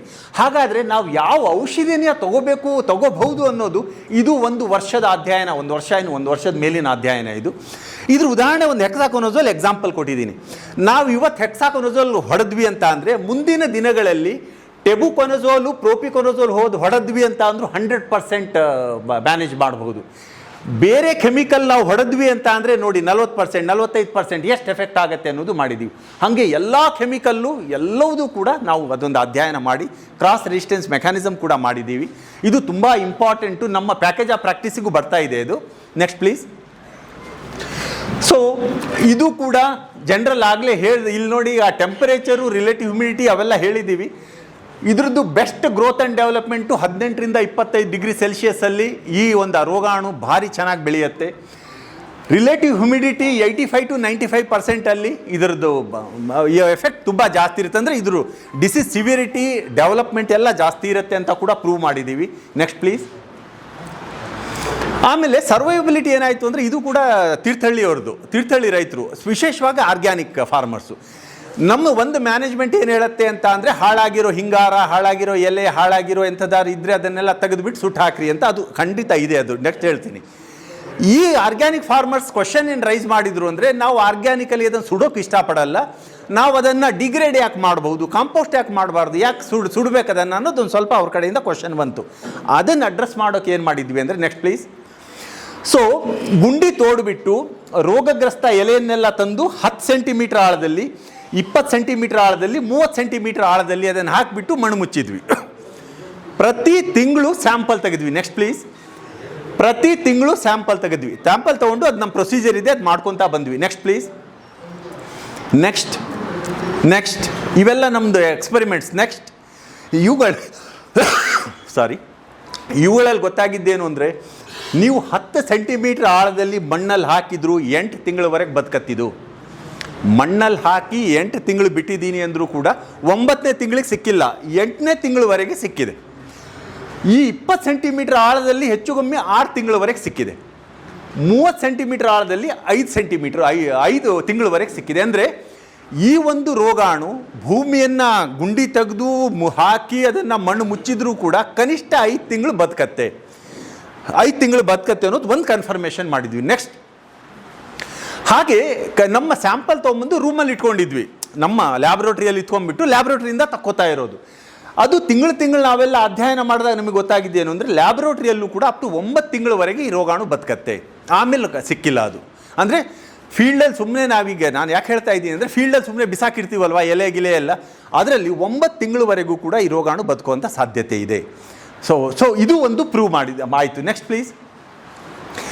ಸೊ ಇದ್ರದ್ದೆಲ್ಲ ನೋಡಿಕೊಂಡು ಈ ಕಾಪರ್ ಸಲ್ಫೇಟು ನನಗೀಗ ಬಂದಾಗ ಏನು ಹೇಳಿದರು ಅಂದರೆ, ಕಾಪರ್ ಸಲ್ಫೇಟ್ ಇದು ಮೈಲ್ತುತ್ತ ಬೋರ್ಡೋ ದ್ರಾವಣ ತಯಾರು ಮಾಡೋದು ಹೇಗೆ ತೋರಿಸಿ ಅಂತೇನೋ ಒಂದು ಸ್ವಲ್ಪ ಇಶ್ಯೂ ಬಂದಿತ್ತು. ಮೇ ಬಿ ಅದು ಹೇಗೆ ನೋಡೋಣ. ಈಗ ನಿಮಗೆ ಇದು ಮಾತ್ರ ಇಂಪಾರ್ಟೆಂಟು, ನೀವೆಲ್ಲರೂ ನೆನಪಿಡಬೇಕಾಗಿರೋದು, ಬೋರ್ಡೋ ದ್ರಾವಣ ನೀವೆಲ್ಲ ಹೊಡಿತಾ ಇದ್ದೀರಿ, ಎಷ್ಟೋ ದಶಕಗಳಿಂದ ಹೊಡಿತಾ ಇದ್ದೀರಿ, ಮುಂದೂ ಕೂಡ ಹೊಡಿತೀರಿ. ಸೊ ಇದರಲ್ಲಿ ಒಂದೇನಾಗ್ತಾ ಇದೆ ಅಂದರೆ, 1 kg ಮೈಲ್ತುತ್ತಕ್ಕೆ ರೈತರು 1 kg ಸುಣ್ಣ ಹಾಕ್ತಾ ಇದ್ದಾರೆ, ಇಲ್ಲ 1 kg ಮೈಲ್ತುತ್ತಕ್ಕೆ 2 kgವರೆಗೂ ಹಾಕೋರಿದ್ದಾರೆ, ಸ್ವಲ್ಪ ಜಾಸ್ತಿನೂ ಹಾಕೋರಿದ್ದಾರೆ, ಇಲ್ಲ ಅಂತ ಹೇಳಲ್ಲ. ಮೈಲು ತುತ್ತಕ್ಕೆ ಅದರ ರಸಸಾರ ಅರೌಂಡ್ 6.5 to 7 ಇತ್ತು ಅಂದರೆ ಎಫೆಕ್ಟ್ ತುಂಬ ಒಳ್ಳೆಯದು, ಇಲ್ಲ ಅಂದರೆ ಎಫೆಕ್ಟ್ ಕಮ್ಮಿ ಆಗುತ್ತೆ. ಆ ಒಂದು ಅಧ್ಯಯನ ಮಾಡಿದಾಗ ಇಲ್ಲಿ ನೋಡಿ, 1 kg ಮೈಲು ತುತ್ತಕ್ಕೆ 300 ಗ್ರಾಮ್ ಚಿಪ್ ಸುಣ್ಣ, ನಿಮ್ಮ ಪೌಡ್ರ್ ಸುಣ್ಣ, ಇದು ಸ್ವಲ್ಪ ವೇರಿಯೇಷನ್ ಆಗ್ಬೋದು, ಯಾಕೆಂದರೆ ಸುಣ್ಣ ಎಲ್ಲಿಂದ ತಂದಿರ್ತೀರಿ, ಆ ಕಡೆ ಈ ಕಡೆ ಸ್ವಲ್ಪ ವೇರಿಯೇಷನ್. 300 ಗ್ರಾಮ್ ಹಾಕಿದರೆ 7 pH ಬಂದಿದೆ, ಕೇವಲ 300 ಗ್ರಾಮ್. ಅಂದರೆ ನೀವು ಯಾಕಂದರೆ ಜಾಸ್ತಿ ನೀವು ಕೆ ಜಿ ಹಾಕಿಬಿಟ್ರೆ ಪ್ರಾಬ್ಲಮ್ ಏನಾಗುತ್ತೆ ಅಂತ ಹೇಳ್ತೀನಿ. 300 ಗ್ರಾಮ್ ಹಾಕಿದರೆ 7.19 ಬರ್ತಿದೆ, ಅದೇ 400 ಗ್ರಾಮ್ ಹಾಕಿದರೆ 11ಕ್ಕೆ ಹೋಗ್ತಾ ಇದೆ, 12 pHಗೆ. ಈ pHಯಿಂದ ಕಂಟ್ರೋಲ್ ತುಂಬ ಕಷ್ಟ ಈ pH. ಯಾಕಂದರೆ ಲೈಮ್ ಜಾಸ್ತಿ ಇದ್ದಷ್ಟು ಏನಾಗುತ್ತೆ, ಅಥವಾ pH ಜಾಸ್ತಿ ಇದ್ದಷ್ಟು ಏನಾಗುತ್ತೆ ಅಂದರೆ, ಕಾಪರ್ ಸಲ್ಫೇಟನ್ನು ರಿಲೀಸ್ ಮಾಡಲ್ಲದು, ಅದು ಹಿಡ್ಕೊಂಬಿಡತ್ತೆ, ಗಟ್ಟಿ ಹಿಡ್ಕೊಂಡ್ಬಿಡತ್ತೆ. ನೀವು ಸ್ಪ್ರೇ ಮಾಡಿರ್ತೀವಿ, ಅದು ಬಿಡಲ್ಲದು, ಹಿಡ್ಕೊಂಡ್ಬಿಡತ್ತೆ. ಅವಾಗ ಏನಾಗುತ್ತೆ, ಆ ಒಂದು ಕಾಪರ್ ಸಲ್ಫೇಟ್, ಕಾಪರೇ ಇದನ್ನು ನಮ್ಮ ರೋಗಾಣುನ ಸಾಯಿಸೋದು, ಅದೇ ಬಿಡ್ತಾ ಇಲ್ಲ ನಾವು ಅಂತ ಅಂದರೆ ಸಾಯಿಸೋದು ಎಲ್ಲಿದೆ, ಅದೊಂದಿಷ್ಟು ಪ್ರಾಬ್ಲಮ್ ಆಗ್ತಾ ಇದೆ. ಪ್ಲೀಸ್ ಯಾಕೆ ಜಾಸ್ತಿ ಆಗ್ತಿದ್ದಾರೆ ಅಂದರೆ, ಹೊಡಿಯೋದಿದ್ದಾರಲ್ಲ 100% ಕಣ್ಣಿಗೆ ಕಾಣೋದಿಲ್ಲ. ನಾವೇನು ಹೇಳ್ತಿದ್ದೀವಿ ಅಂದರೆ, ನಿಮ್ಮ ಪರ್ಸೆಂಟೇಜ್ ಹಾಕ್ತೀವಿ, ನೀವು ಇನ್ನೇನಾರು ನಾವು ಹೊಡೆದಾಗ ಅದು ಹೈಟ್ 40-50 ಅಡಿ ಇರುತ್ತೆ, ವೈಟ್ ಆಗಿ ಕಾಣಾಗ ಏನಾರು ಇನ್ನೊಂದು ಏನಾರು ಕಲರ್ ಮಿಕ್ಸಿಂಗ್ 100% ಬರ್ತೀನಿ.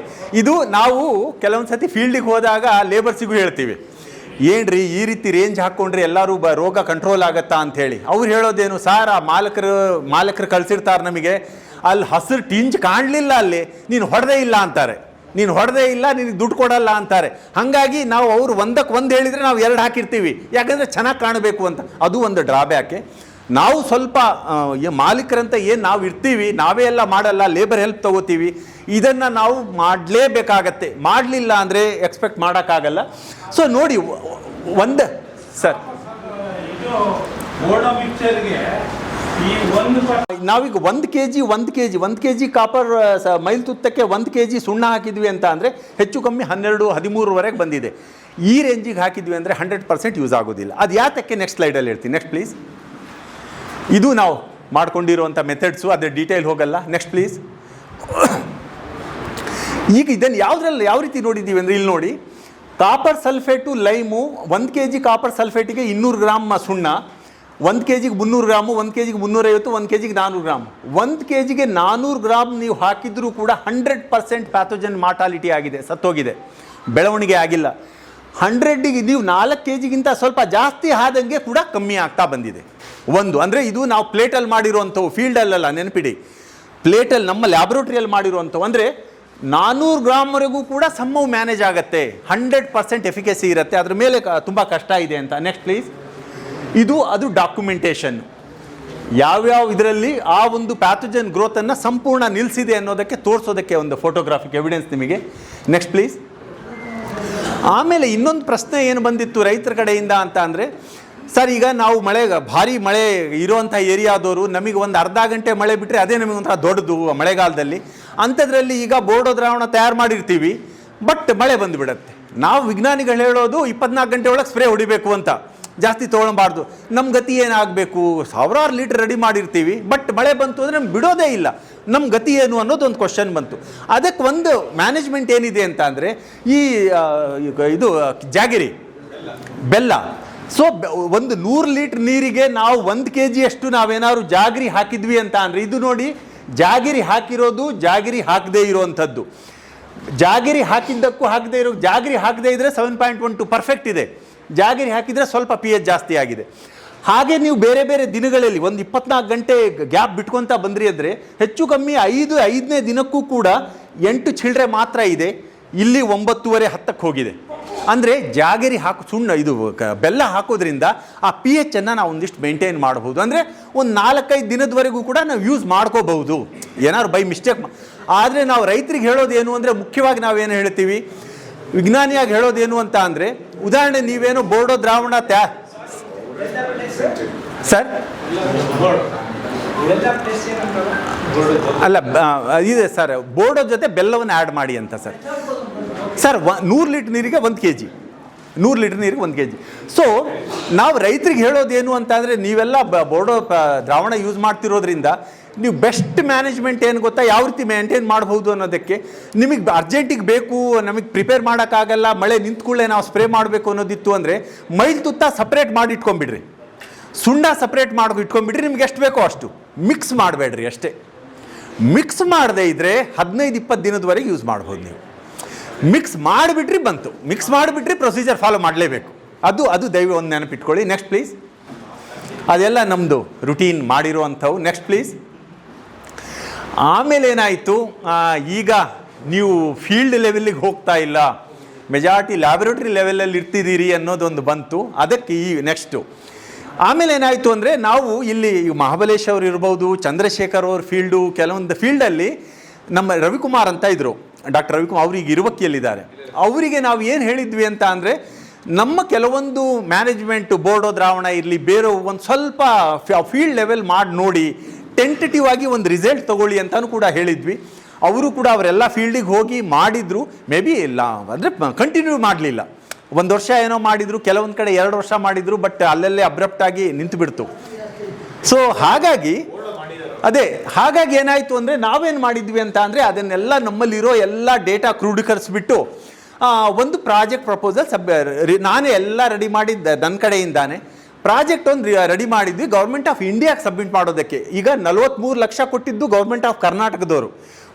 ಆಮೇಲೆ ಏನು ಮಾಡಿದ್ವಿ, ಮುಂದೆ ಮತ್ತೆ ಕಂಟಿನ್ಯೂ ಮಾಡಬೇಕಾಗತ್ತೆ ಅಂತ ಗೌರ್ಮೆಂಟ್ ಆಫ್ ಇಂಡಿಯಾಗೆ ಒಂದು ಪ್ರಾಜೆಕ್ಟ್ ಸಬ್ಮಿಟ್ ಮಾಡಿದ್ವಿ. ಆ ಪ್ರಾಜೆಕ್ಟಿಗೆ ಏನಾಯಿತು, ಮುಖ್ಯವಾಗಿ ನಾನು ಥ್ಯಾಂಕ್ಸ್ ಯಾರಿಗೆ ಹೇಳಬೇಕು ಅಂದರೆ, ಒಂದು ಶೋಭಾ ಕರಂದ್ಲಾಜೆ ಅವರು ಆ ಟೈಮಲ್ಲಿ ಇದು ಅಗ್ರಿಕಲ್ಚರ್ ಮಿನಿಸ್ಟ್ರಿಯಲ್ಲಿ ಸ್ಟೇಟ್ ಮಿನಿಸ್ಟರ್ ಆಗಿದ್ದರು. ಅವರು ನಮಗೆ ತುಂಬ ಸಹಾಯ ಮಾಡಿದ್ದಾರೆ. ಆರ್ಗ ಜ್ಞಾನೇಂದ್ರ ಸಾಹೇಬರು ತುಂಬ ಸಹಾಯ ಮಾಡಿದ್ದಾರೆ, ರಾಘವೇಂದ್ರ ಸಾಹೇಬ್, ಅಂದರೆ ಎಲ್ಲರೂ ಕೂಡ. ಮೇ ಬಿ ಆರ್ಗ ಜ್ಞಾನೇಂದ್ರ ಸಾಹೇಬ್ರ ಬಗ್ಗೆ ನಮಗೆ ಯಾಕೆ ಒಂದು ಸ್ವಲ್ಪ ಪ್ಲಸ್ ಪಾಯಿಂಟ್ ಅಂದರೆ, ವಿಜ್ಞಾನಿಗಳಿಗೆ ಯಾವತ್ತೂ ಒಂದು ವರ್ಡ್ ಕೆಟ್ಟದ್ದು ಹೇಳಿಲ್ಲ ಅವರು. ನಮ್ಮ ವಿಜ್ಞಾನಿಗಳು ಮಾಡ್ತಾ ಇದ್ದಾರೆ, ಅವ್ರು ಕಷ್ಟಪಡ್ತಿದ್ದಾರೆ, ಅವರು ಮಾಡ್ತಾರೆ, ಅವ್ರು ಏನಾದ್ರು ಒಂದು ಸೊಲ್ಯೂಷನ್ ಕೊಡ್ತಾರೆ, ಎಲ್ಲೇ ಮೀಟಿಂಗ್ ಹೋಗಲಿ ಭಾರಿ ಸಪೋರ್ಟಿವ್ ಇದ್ದಾರೆ. ಹಾಗಾಗಿ ಜ್ಞಾನೇಂದ್ರ ಸಾಹೇಬರು ಮೀಟಿಂಗ್ ಹೋದಾಗಂತೂ ಅದರ ಖುಷಿ ಇರುತ್ತೆ ನಮಗೆ. ಯಾಕಂದರೆ ನೆಗೆಟಿವ್ ರಿಮಾರ್ಕ್ಸ್ ಅಂದರೆ ಏನಾಗುತ್ತೆ, ನಾವು ಮಾಡಿರುವಂಥ ಅಧ್ಯಯನಗಳು ಅವೆಲ್ಲೂ ಕೆಲವೊಂದು ಸ್ವಲ್ಪ ನಮಗೂ ಕೂಡ ಕೆಲವೊಂದು ಇಶ್ಯೂಸ್ ಇರುತ್ತೆ, ನಾವೆಲ್ಲ ನಿಮಗೆ ಹೇಳ್ಕೊಳ್ಳುವಂಗಿಲ್ಲ. ಯೂನಿವರ್ಸಿಟಿಯಲ್ಲಿ ಇರೋವಂಥ ಕೆಲವೊಂದು ಡಿಫಿಕಲ್ಟೀಸನ್ನು ನಾವು ನಿಮಗೆ ಹೇಳ್ಕೊಳ್ಳೋಕೆ ಬರೋದಿಲ್ಲ. ಹಾಗಾಗಿ ಹೇಳೋದಿಲ್ಲ ಅಂದರೆ ನಮಗೂ ಡಿಫಿಕಲ್ಟೀಸ್ ಇದೆ, ಅದರಲ್ಲೂ ಕೂಡ ನಾವು ಕಷ್ಟಪಡ್ತಾ ಇದ್ದೀವಿ. ಆಮೇಲೆ ಏನು ಮಾಡಿದ್ವಿ, ಒಂದು ಪ್ರಾಜೆಕ್ಟನ್ನು ಗೌರ್ಮೆಂಟ್ ಆಫ್ ಇಂಡಿಯಾಗೆ 6.31 ಕೋಟಿ ರೂಪಾಯಿಗೆ ಸಬ್ಮಿಟ್ ಮಾಡಿದ್ದೆ. ನಾನೇನು ಮಾಡಿದೆ, ನಾನೇ ಪ್ರಿನ್ಸಿಪಲ್ ಇನ್ವೆಸ್ಟಿಗೇಟರ್ ಅದಕ್ಕೆ. ಅದ್ರ ಜೊತೆಗೆ CPCRIಯಿಂದ ವಿನಾಯಕ್ ಹೆಗ್ಡೆ ಸರ್ ಅಂತ ಇದ್ದಾರೆ, ಅವರು ಪೆಥಾಲಜಿಸ್ಟ್, ಅವರನ್ನು ಕೋಪಿಐಯಾಗಿ ಹಾಕ್ಕೊಂಡೆ. ಜೊತೆಗೆ ನಮ್ಮ ಇನ್ಸ್ಟಿಟ್ಯೂಟಲ್ಲಿರೋ ಸೈಂಟಿಸ್ಟ್ ಎಲ್ಲ ಹಾಕ್ಕೊಂಡು ಸಬ್ಮಿಟ್ ಮಾಡಿದ್ವಿ. ಅದು ಫಸ್ಟ್ ಟೈಮ್ ಅಂತೆ ಡೈರೆಕ್ಟ್ ಹೇಳಿದ್ದು ಗೌರ್ಮೆಂಟ್ ಆಫ್ ಇಂಡಿಯಾದಲ್ಲಿ, ಅಡಿಕೆಗಂದರೆ ಅವ್ರು ಕೊಡೋದೇ ಇಲ್ಲಂತೆ. ಅಡಿಕೆಗೆ ಏನಾದ್ರು ನೀವು ಮಾಡ್ತೀವಿ ಅಂದರೆ ಆದಷ್ಟು ದೂರ ಇಡ್ತಾರಂತೆ. ಎರಡನೇದೇನಾಯಿತು, 6.31 ಕೋಟಿಗೆ ನಾವು ಏನು ಕೊಟ್ಟಿದ್ವಿ 100% ಅಪ್ರೂವ್ ಮಾಡಿದ್ರು. 100%. ಅವರು ಡೈರೆಕ್ಟ್ ನಂಗೆ ಹೇಳಿದ್ದು, ಮೀಟಿಂಗ್ ಆಗ್ತಾ ಇದ್ದಾಗ, ನಾಯಕ್ ನನಗೆ 31 ವರ್ಷದ ಇದು ನನ್ನ ಸರ್ವಿಸ್ ಆಗಿರೋದು ಈ ಒಂದು ಫೇಸಲ್ಲಿ. 31 ವರ್ಷದಲ್ಲಿ ಈ ಕೊಟ್ಟಿರೋ ಪ್ರಾಜೆಕ್ಟಿಗೆ 100% ಸಪೋರ್ಟ್ ಮಾಡಿರೋದು ನಿಂದು ಒಂದಕ್ಕೆ ಪ್ರಾಜೆಕ್ಟು, ಬೇರೆ ಯಾವುದಕ್ಕೂ ಗೌರ್ಮೆಂಟ್ ಅಷ್ಟು ಸಪೋರ್ಟ್ ಮಾಡಿಲ್ಲ ಅಂತ. ಅದು ಒಂದು ಹೆಮ್ಮೆ ಇದೆ ನಮಗೆ. ಎರಡನೇದೇನಾಯಿತು ಅಂದರೆ, ಅದೇ CPCRI ಕೂಡ ನಾವು ಆ್ಯಡ್ ಮಾಡ್ಕೊಂಡಿರೋದ್ರಿಂದ ನಂದೇನಿತ್ತು, first Shivamogga, Chikkamagaluru, south Kanara, north Kanara 4 ಜಿಲ್ಲೆ ಹಾಕ್ಕೊಂಡಿದ್ದೆ. 4 ಜಿಲ್ಲೆಗಳಲ್ಲಿ ನಮ್ಮದೇನಿತ್ತು ಅಂತ ಅಂದರೆ ಪ್ರೋಟೋಕಾಲು. ತಾಲೂಕುಗಳು ಏನು ಮಾಡಿದ್ವಿ ಅಂದರೆ, ಶಿವಮೊಗ್ಗದಲ್ಲಿ ತೀರ್ಥಹಳ್ಳಿ, ಹೊಸನಗರ, ಸಾಗರ, ಇದು ಇದರಲ್ಲಿ ಚಿಕ್ಕಮಗಳೂರಲ್ಲಿ ಕೊಪ್ಪ, ಶೃಂಗೇರಿ, ಕಳಸ, ಈ ಫಸ್ಟ್ 6 ಡಿಸ್ಟಿಕ್ಸನ್ನು ಟಾರ್ಗೆಟ್ ಮಾಡಿದ್ವಿ. ಪ್ರತಿಯೊಂದು ತಾಲೂಕಾದಲ್ಲಿ 12.5 ಎಕರೆ ಏರಿಯಾನ ಒಂದೇ ಕಡೆ, ಒಂದೇ ಕ್ಲಸ್ಟರಲ್ಲಿ, ಒಂದೇ ಜಾಗದಲ್ಲಿ ಸಿಗೋದಾಗ ರೀತಿ ಐಡೆಂಟಿಫೈ ಮಾಡಿ, ನಮ್ಮ ಟೆಕ್ನಿಕಲ್ ಪ್ರೋಗ್ರಾಮ್ ಏನು ಡೆವಲಪ್ ಮಾಡಿದ್ದೀವಿ ಅದನ್ನು ರೈತರ ತೋಟದಲ್ಲಿ ಸ್ಪ್ರೇ ಮಾಡಿ ಅದನ್ನು ತೋರಿಸುವಂಥದ್ದು 3 ವರ್ಷದ ಪ್ರೋಗ್ರಾಮ್ ಇದು. ಅಕಾರ್ಡಿಂಗ್ಲಿ ಅದು ಫಂಡ್ ಅದು ಅಪ್ರೂವ್ ಆದ ನಂತರ ಏನು ಮಾಡಿದ್ವಿ, ನೆಕ್ಸ್ಟ್ ಪ್ಲೀಸ್. ಫೀಲ್ಡನ್ನು ಸೆಲೆಕ್ಟ್ ಎಲ್ಲಿ ಮಾಡಿದ್ದೀವಿ ಅದು ಕೂಡ ಅದರಲ್ಲಿ ಕೆಲವು ರೈತರು ಇದಿರೋ ಇಲ್ಲಿ ಮೋಸ್ಟ್ಲಿ ಯಾರು ಇಲ್ಲ ಅನ್ಸುತ್ತೆ ಅವರು. Next please. ಸೊ ಸಾಕಷ್ಟು ವಿಸಿಟ್ ಮಾಡಿದ್ವಿ. ವಿಸಿಟ್ ಮಾಡಿದ ನಂತರ ವಿಕಾಸ್ ಅಂತ ದಬ್ಬಣಗದ್ದೆಯವರು ತೀರ್ಥಹಳ್ಳಿ ತಾಲೂಕು, ಅವ್ರ ಫೀಲ್ಡಲ್ಲಿ 12.5 ಎಕರೆ ಏರಿಯಾ ತೊಗೊಂಡಿದ್ದೀವಿ. ಅದೆಲ್ಲವೂ ನಾವು ಏನು ಅಂತ ಅಂದರೆ ಒಂದೇ ಜಾಗದಲ್ಲಿ ಇರಬೇಕು ಗಾರ್ಡನ್ನು, ಅಥವಾ ಒಬ್ಬ ರೈತನೇ ಇರ್ಬೋದು ಅಥವಾ 10 ಜನ ರೈತರು ಇರ್ಬೋದು, ಬಟ್ ಒಂದೇ ಜಾಗದಲ್ಲಿ ಸಿಗಬೇಕು. ಅದು ಏನು ಮಾಡಿದ್ವಿ, ನಮಗೆ ಕೋಆಪರೇಟಿವ್ ಇರಬೇಕು ಅಂತ. ಈಗ ನಾವು ಕೆಲವೊಂದು ರೈತರಿಗೆ ರಿಕ್ವೆಸ್ಟ್ ಮಾಡ್ಕೋತೀವಿ, ದಯವಿಟ್ಟು ಸ್ವಲ್ಪ ಹಿಂಗೆ ಮಾಡಬೇಕಾಗತ್ತೆ ಅಂತ. ಅದನ್ನು ಅವರು ಕ್ವಿಕ್ಕಾಗಿ ಮಾಡೋ ಹೆಲ್ಪ್ ನಮಗೆ ಸಪೋರ್ಟ್ ಮಾಡೋ ರೀತಿ ಇರಬೇಕು. ಅದು ಬಿಟ್ಟು ನಾವು ಹೇಳೋದೊಂದು ಅವ್ರು ಇನ್ನೊಂದು 15-20 ದಿನ ಬಿಟ್ಟು ನೋಡ್ತೀನಿ ಅನ್ನೋದು ಕಷ್ಟ. ಹಾಗಾಗಿ ಆ ರೀತಿ ಅಲ್ಲೊಂದು ಸೆಲೆಕ್ಟು ಸತ್ಯನಾರಾಯಣ ಭಟ್ ಅಂತ ಬೊಮ್ಮಗದ್ದೆಯವರು ಹೊಸನಗರ, ಅವ್ರ ಫೀಲ್ಡಲ್ಲಿ 8 ಎಕರೆ. ಇವರು ನಾಗೇಶ್ ಅಂತ ಮೈಲಹಳ್ಳಿ ಹೊಸನಗರ, ಅವರಲ್ಲಿ 4.5 ಎಕರೆ ತೊಗೊಂಡ್ವಿ. Next please. ಆಮೇಲೆ ವೆಂಕಟೇಶ್ ಅಂತ ಕಣ್ಣೂರು, ಶರಾವತಿ ಕಣ್ಣೂರು, ಜಯಪ್ರಕಾಶ್ ಕಣ್ಣೂರು, ಗಣಪತಿ ಕಣ್ಣೂರು, ಇವ್ರದೆಲ್ಲ ಒಂದೇ ಕಡೆ ಇದೆ, ಒಂದೇ ಫೇಸಲ್ಲಿ, ಬಟ್ ಬೇರೆ ಬೇರೆ ರೈತರು. ಬಸಪ್ಪ ಕಣ್ಣೂರು, ಹೇಮಂತ್ ಕಣ್ಣೂರು, ಇಲ್ಲಿ ಒಂದು 12.5 ಎಕರೆ ಸಾಗರ ಏರಿಯಾದಲ್ಲಿ ತೊಗೊಂಡ್ವಿ. Next please. ಚಿಕ್ಕಮಗಳೂರಲ್ಲಿ ದಿನೇಶ್ ಹೆಗ್ಡೆ ಅಂತ ಶೃಂಗೇರಿಯಲ್ಲಿ ಮೇಲ್ಕೊಪ್ಪ ಏರಿಯಾದಲ್ಲಿ ಅಲ್ಲಿ ತೋಟ. ಶಿವಕುಮಾರ್ ಉಳುವಳ್ಳಿ ಶೃಂಗೇರಿ ಹತ್ರನೇ ಇದೆ ಅವ್ರದ್ದು. ಗಣೇಶ್ ಅಂತ ದಾಸನಕುಡಿಗೆ ಅವರ ತೋಟ. ಶಿವರಾಮು ಅವರು ಡಾಕ್ಟರ್ ಶಿವರಾಮ್ ಅವರು ಕಳಸಾದಲ್ಲಿ. ಶ್ರೀಕಾಂತ್ ಹಲಮತ್ತೂರು ಕೊಪ್ಪ. ಸೊ ಈ ರೈತರ ತೋಟದಲ್ಲಿ 6 ತಾಲೂಕಾದಲ್ಲಿ ಪ್ರತಿ ತಾಲೂಕಲ್ಲೂ ಕೂಡ 12.5 ಎಕರೆ ಜಾಗದಲ್ಲಿ ನಮ್ಮ ಟೆಕ್ನಿಕಲ್ ಪ್ರೋಗ್ರಾಮ್ ಸ್ಟಾರ್ಟ್ ಮಾಡಿದ್ವಿ. Next please. ಇವೆಲ್ಲ ಡಾಕ್ಯುಮೆಂಟೇಷನ್. ನೆಕ್ಸ್ಟ್. ಸೊ ಇದರಲ್ಲಿ ಈಗ ರೋಗ ನಿರ್ವಹಣೆಗೆ ನಿಮಗೊಂದು ಜಿಸ್ಟ್ ಹೇಳ್ತಾ ಇದ್ದೀನಿ. ಇದು ನಮ್ಮದೇನಿದೆ, ಅವ್ರದ್ದು ಕರ್ತವ್ಯ ಏನಿದೆಯಪ್ಪ ಅಂತ ಅಂದರೆ, ನಾವು ಈಗ ಉದಾಹರಣೆ ಫಸ್ಟಿಂದ ರೋಗ ಬಾಧಿತ ಒಣಗಿದ ಗರಿ, ಕಾಯಿ, ಹಿಂಗಾರಗಳನ್ನು ತೆಗೆದು ನಾಶಪಡಿಸುವುದು, ಇದು ಫಸ್ಟ್ ಮ್ಯಾನೇಜ್ಮೆಂಟ್, ನಮ್ಮದು ಫಸ್ಟ್ ಮ್ಯಾನೇಜ್ಮೆಂಟ್. ಅದಕ್ಕೆ ರೈತರು ನಮಗೆ ಸಪೋರ್ಟ್ ಮಾಡಬೇಕು. ತೋಟದಲ್ಲಿ ಬಿಸಿಲು ಬೀಳುವಂತೆ ಮಾಡಲು ಅಂತರ ಬೆಳೆಗಳ ಮತ್ತು ಕಾಡು ಮರಗಳ ಹೆಚ್ಚುವರಿ ರಂಬೆಗಳನ್ನು ಕತ್ತರಿಸಿ ತೆಗೆಯುವುದು ಜನರಲ್ಲು. ಮರಗಳ ಉತ್ತಮ ಬೆಳವಣಿಗೆಗೆ ಕೊಟ್ಟಿಗೆ ಗೊಬ್ಬರದ ಜೊತೆಗೆ ಶಿಫಾರಸು ಮಾಡಿದ ಪೋಷಕಾಂಶಗಳನ್ನು ಗಿಡಗಳಿಗೆ ನೀಡುವುದು. ಇಲ್ಲಿ ನೋಡಿ, ಇದು ರೈತರು ಹೆಲ್ಪ್ ಮಾಡಬೇಕು. ಇದೇ ಮಧ್ಯೆ ಏನಾದ್ರು ಇದಿತ್ತು ಅಂದರೆ ಅವ್ರು ಕ್ಲೀನ್ ಮಾಡಿಕೊಡೋದು ಅವ್ರ ಕೆಲಸ. ಅವ್ರ ಕಡೆಯಿಂದ ನಮಗೆ ಬರಬೇಕಾಗಿರೋದು ಕೊಟ್ಟಿಗೆ ಗೊಬ್ಬರ ಅವರು ನಮಗೆ ಸಪೋರ್ಟ್ ಮಾಡಬೇಕಾಗತ್ತೆ. ಅವ್ರ ತೋಟಕ್ಕೆ ಹಾಕ್ತೀವಿ, ಒಂದು ಪುಟ್ಟಿನೋ ಏನೋ ಅದು. ಆಮೇಲೆ ಏನು ಮಾಡ್ತೀವಿ ಅಂತ ಅಂದರೆ, ಶಿಫಾರಸು ಮಾಡಿದ ಸಾಯಿಲ್ ಅನಾಲಿಸಿಸ್ ರಿಪೋರ್ಟ್ ಮೇಲೆ ಎಲ್ಲ ಪೋಷಕಾಂಶಗಳನ್ನು ನಾವೇ ಕೊಡ್ತೀವಿ, ಪ್ರಾಜೆಕ್ಟಲ್ಲಿ ಕೊಡ್ತೀವಿ. ಟ್ರೈಕೋಡರ್ಮಾ, ಸೂಡೋಮೋನಾಸು, ಬ್ಯಾಸಿಲಸ್ಸು, ಜೊತೆಗೆ ಇದು ಬೇವಿನ ಹಿಂಡಿ, ಇದು ನಾವೇ ಕೊಡ್ತೀವಿ. ಅವರಿಂದ ₹1 ತಗೊಳ್ಳಲ್ಲ. Next please. ಸೊ ನೆಕ್ಸ್ಟ್, ಇದ್ರ ಪ್ರಕಾರ ನಮ್ದು ನೋಡಿ, ಒಂದು ಸ್ವಲ್ಪ ಏನು ಹಾಳಾಗಿರೋ ಎಲೆಗಿಲೆಯನ್ನು ಒಂದಿಷ್ಟು ತೆಗೆದು ನಮಗೆ ಫೀಲ್ಡ್ ಸ್ಯಾನಿಟೇಷನ್ ಒಂದು ಮಾಡಬೇಕು ಅನ್ನೋದು ಕೆಲವೊಂದು ಕಡೆ ಸ್ವಲ್ಪ ಇಶ್ಯೂಸ್ ಇದೆ. Next please. ಮಣ್ಣು ಪರೀಕ್ಷೆ ಆಧಾರದ ಮೇಲೆ ಅದೇನು ಪೋಷಕಾಂಶಗಳ ರೆಕಮೆಂಡ್ ಮಾಡ್ತಾರೆ ಅದನ್ನು ಕೊಡೋವಂಥದ್ದು, ಅದು 2ನೇದು. Next please.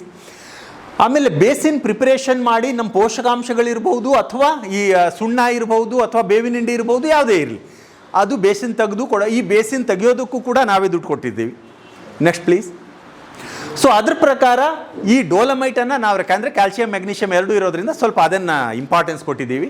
ಸೊ ಡೋಲಮೈಟನ್ನು ನಾವು ಇದನ್ನು ಸುಣ್ಣವನ್ನು ಅದರ ರೆಕಮೆಂಡೇಷನ್, ಈಗ ಸಾಯಿಲ್ ಅನಾಲಿಸಿಸಲ್ಲಿ pH ಏನಿದೆ, ಆ pH ರೆಕ್ಲಿಮೇಷನ್ ಮಾಡೋದಕ್ಕೆ ಎಷ್ಟು ಸುಣ್ಣ ಬೇಕಾಗಬಹುದು, ಅದು ಸಾಯಿಲ್ ಸೈಂಟಿಸ್ಟ್ ಹತ್ರನೇ ತೊಗೊಂಡು ಅದು ಒಂದೊಂದು ಗಿಡಕ್ಕೆ ಎಷ್ಟೆಷ್ಟು ಅಂದಾಜು ಬೇಕು ಅದು ಹಾಕಿದ್ದೀವಿ. Next please. ಸೊ ಅದು ಪೋಷಕಾಂಶಗಳನ್ನು ಕೂಡ ಎಲ್ಲವೂ ಕೂಡ ನಾವು ಹಾಕಿದ್ದೀವಿ ನಮ್ಮ ಪ್ರಾಜೆಕ್ಟಲ್ಲಿ. Next please. ಇದು ಬೇವಿನ ಹಿಂಡಿ ಜೊತೆಗೆ ನಮ್ಮ ಜೀವಾಣುಗಳು ಎಲ್ಲವನ್ನೂ ಕೂಡ ರೈತರ ತೋಟದಲ್ಲೇ ಅಲ್ಲೇ ಇಟ್ಬಿಟ್ಟು ಎಲ್ಲ ಮಿಕ್ಸ್ ಮಾಡಿ ಅದೇನು ನಮ್ಮ ಪ್ರೊಸೀಜರ್ ಇದೆ ಎಲ್ಲ ಮಾಡಿ ಗಿಡಗಳಿಗೆ ಹಾಕುವಂಥದ್ದು. ಈ ಕಾಪರ್ ಸಲ್ಫೇಟು, ಲೈಮು ಹೆಚ್ಚು ಕಮ್ಮಿ ನಾನು ಎಲ್ಲ ಕೂಡ ಮ್ಯಾಮ್ಕೋಸಿಂದಾನೇ ತೊಗೊಂಡಿದ್ದೀನಿ. ರೀಸನ್ ಏನು ಅಂತ ಅಂದರೆ, ಬೇರೆ ಕಡೆ ತೊಗೊಂಡ್ರೆ ಕ್ವಶನ್ಸ್ ಜಾಸ್ತಿ ಬರ್ತಾವೆ ಆಡಿಟ್ರಿಂದ. ನೀವು ಮ್ಯಾಮ್ಕೋಸು ಇವೆಲ್ಲ ಗೌರ್ಮೆಂಟ್ ಇದರಲ್ಲಿರೋ ಕೋಆಪರೇಟಿವ್ ಸೊಸೈಟೀಸು, ಇಲ್ಲಿಂದ ನಾವು ತೊಗೊಂಡ್ರೆ ಯಾರೂ ಕ್ವಶನ್ ಮಾಡಲ್ಲ. ಬೇರೆ ಕಡೆ ತೊಗೊಂಡ್ರೆ ಏನೋ ಹೆಚ್ಚು ಕಮ್ಮಿ ಮಾಡಿದ್ದಾರೆ ದುಡ್ಡಿಂದು ಅಂತ ಇಶ್ಯೂ ಬಂದುಬಿಡುತ್ತೆ. ಹಾಗಾಗಿ ಪ್ರತಿಯೊಂದು ಕೂಡ ಕೋಆಪರೇಟಿವ್ ಸೊಸೈಟಿಗಳಿಂದನೇ ತೊಗೊಂಡಿದ್ದೀನಿ, ಪ್ರತಿಯೊಂದು ಎಕ್ಸೆಪ್ಟ್ ಬಯೋ ಏಜೆಂಟ್ಸ್ ಮಾತ್ರ ನಮ್ಮ ಯೂನಿವರ್ಸಿಟಿಯಿಂದ ತೊಗೊಂಡಿದ್ದೀನಿ. ಇವನ್ನ ಗಿಡಗಳಿಗೆ ನಾವು ನೀಡಿದ್ದೀವಿ. Next please. ಆಮೇಲೆ ಈಗ 6 ಸಿಂಪರಣೆ, ಕೆಸ್ತೂರು ಮಂಜುನಾಥ್ ಸಾಹೇಬ್ರು ಹೇಳ್ತಾ ಇದ್ರು, 6 ಸಿಂಪರಣೆ ರೆಕಮೆಂಡ್ ಮಾಡಿದ್ದಾರೆ, ಇದು ಹೇಗೆ ಏನು ಅಂತೇಳಿ.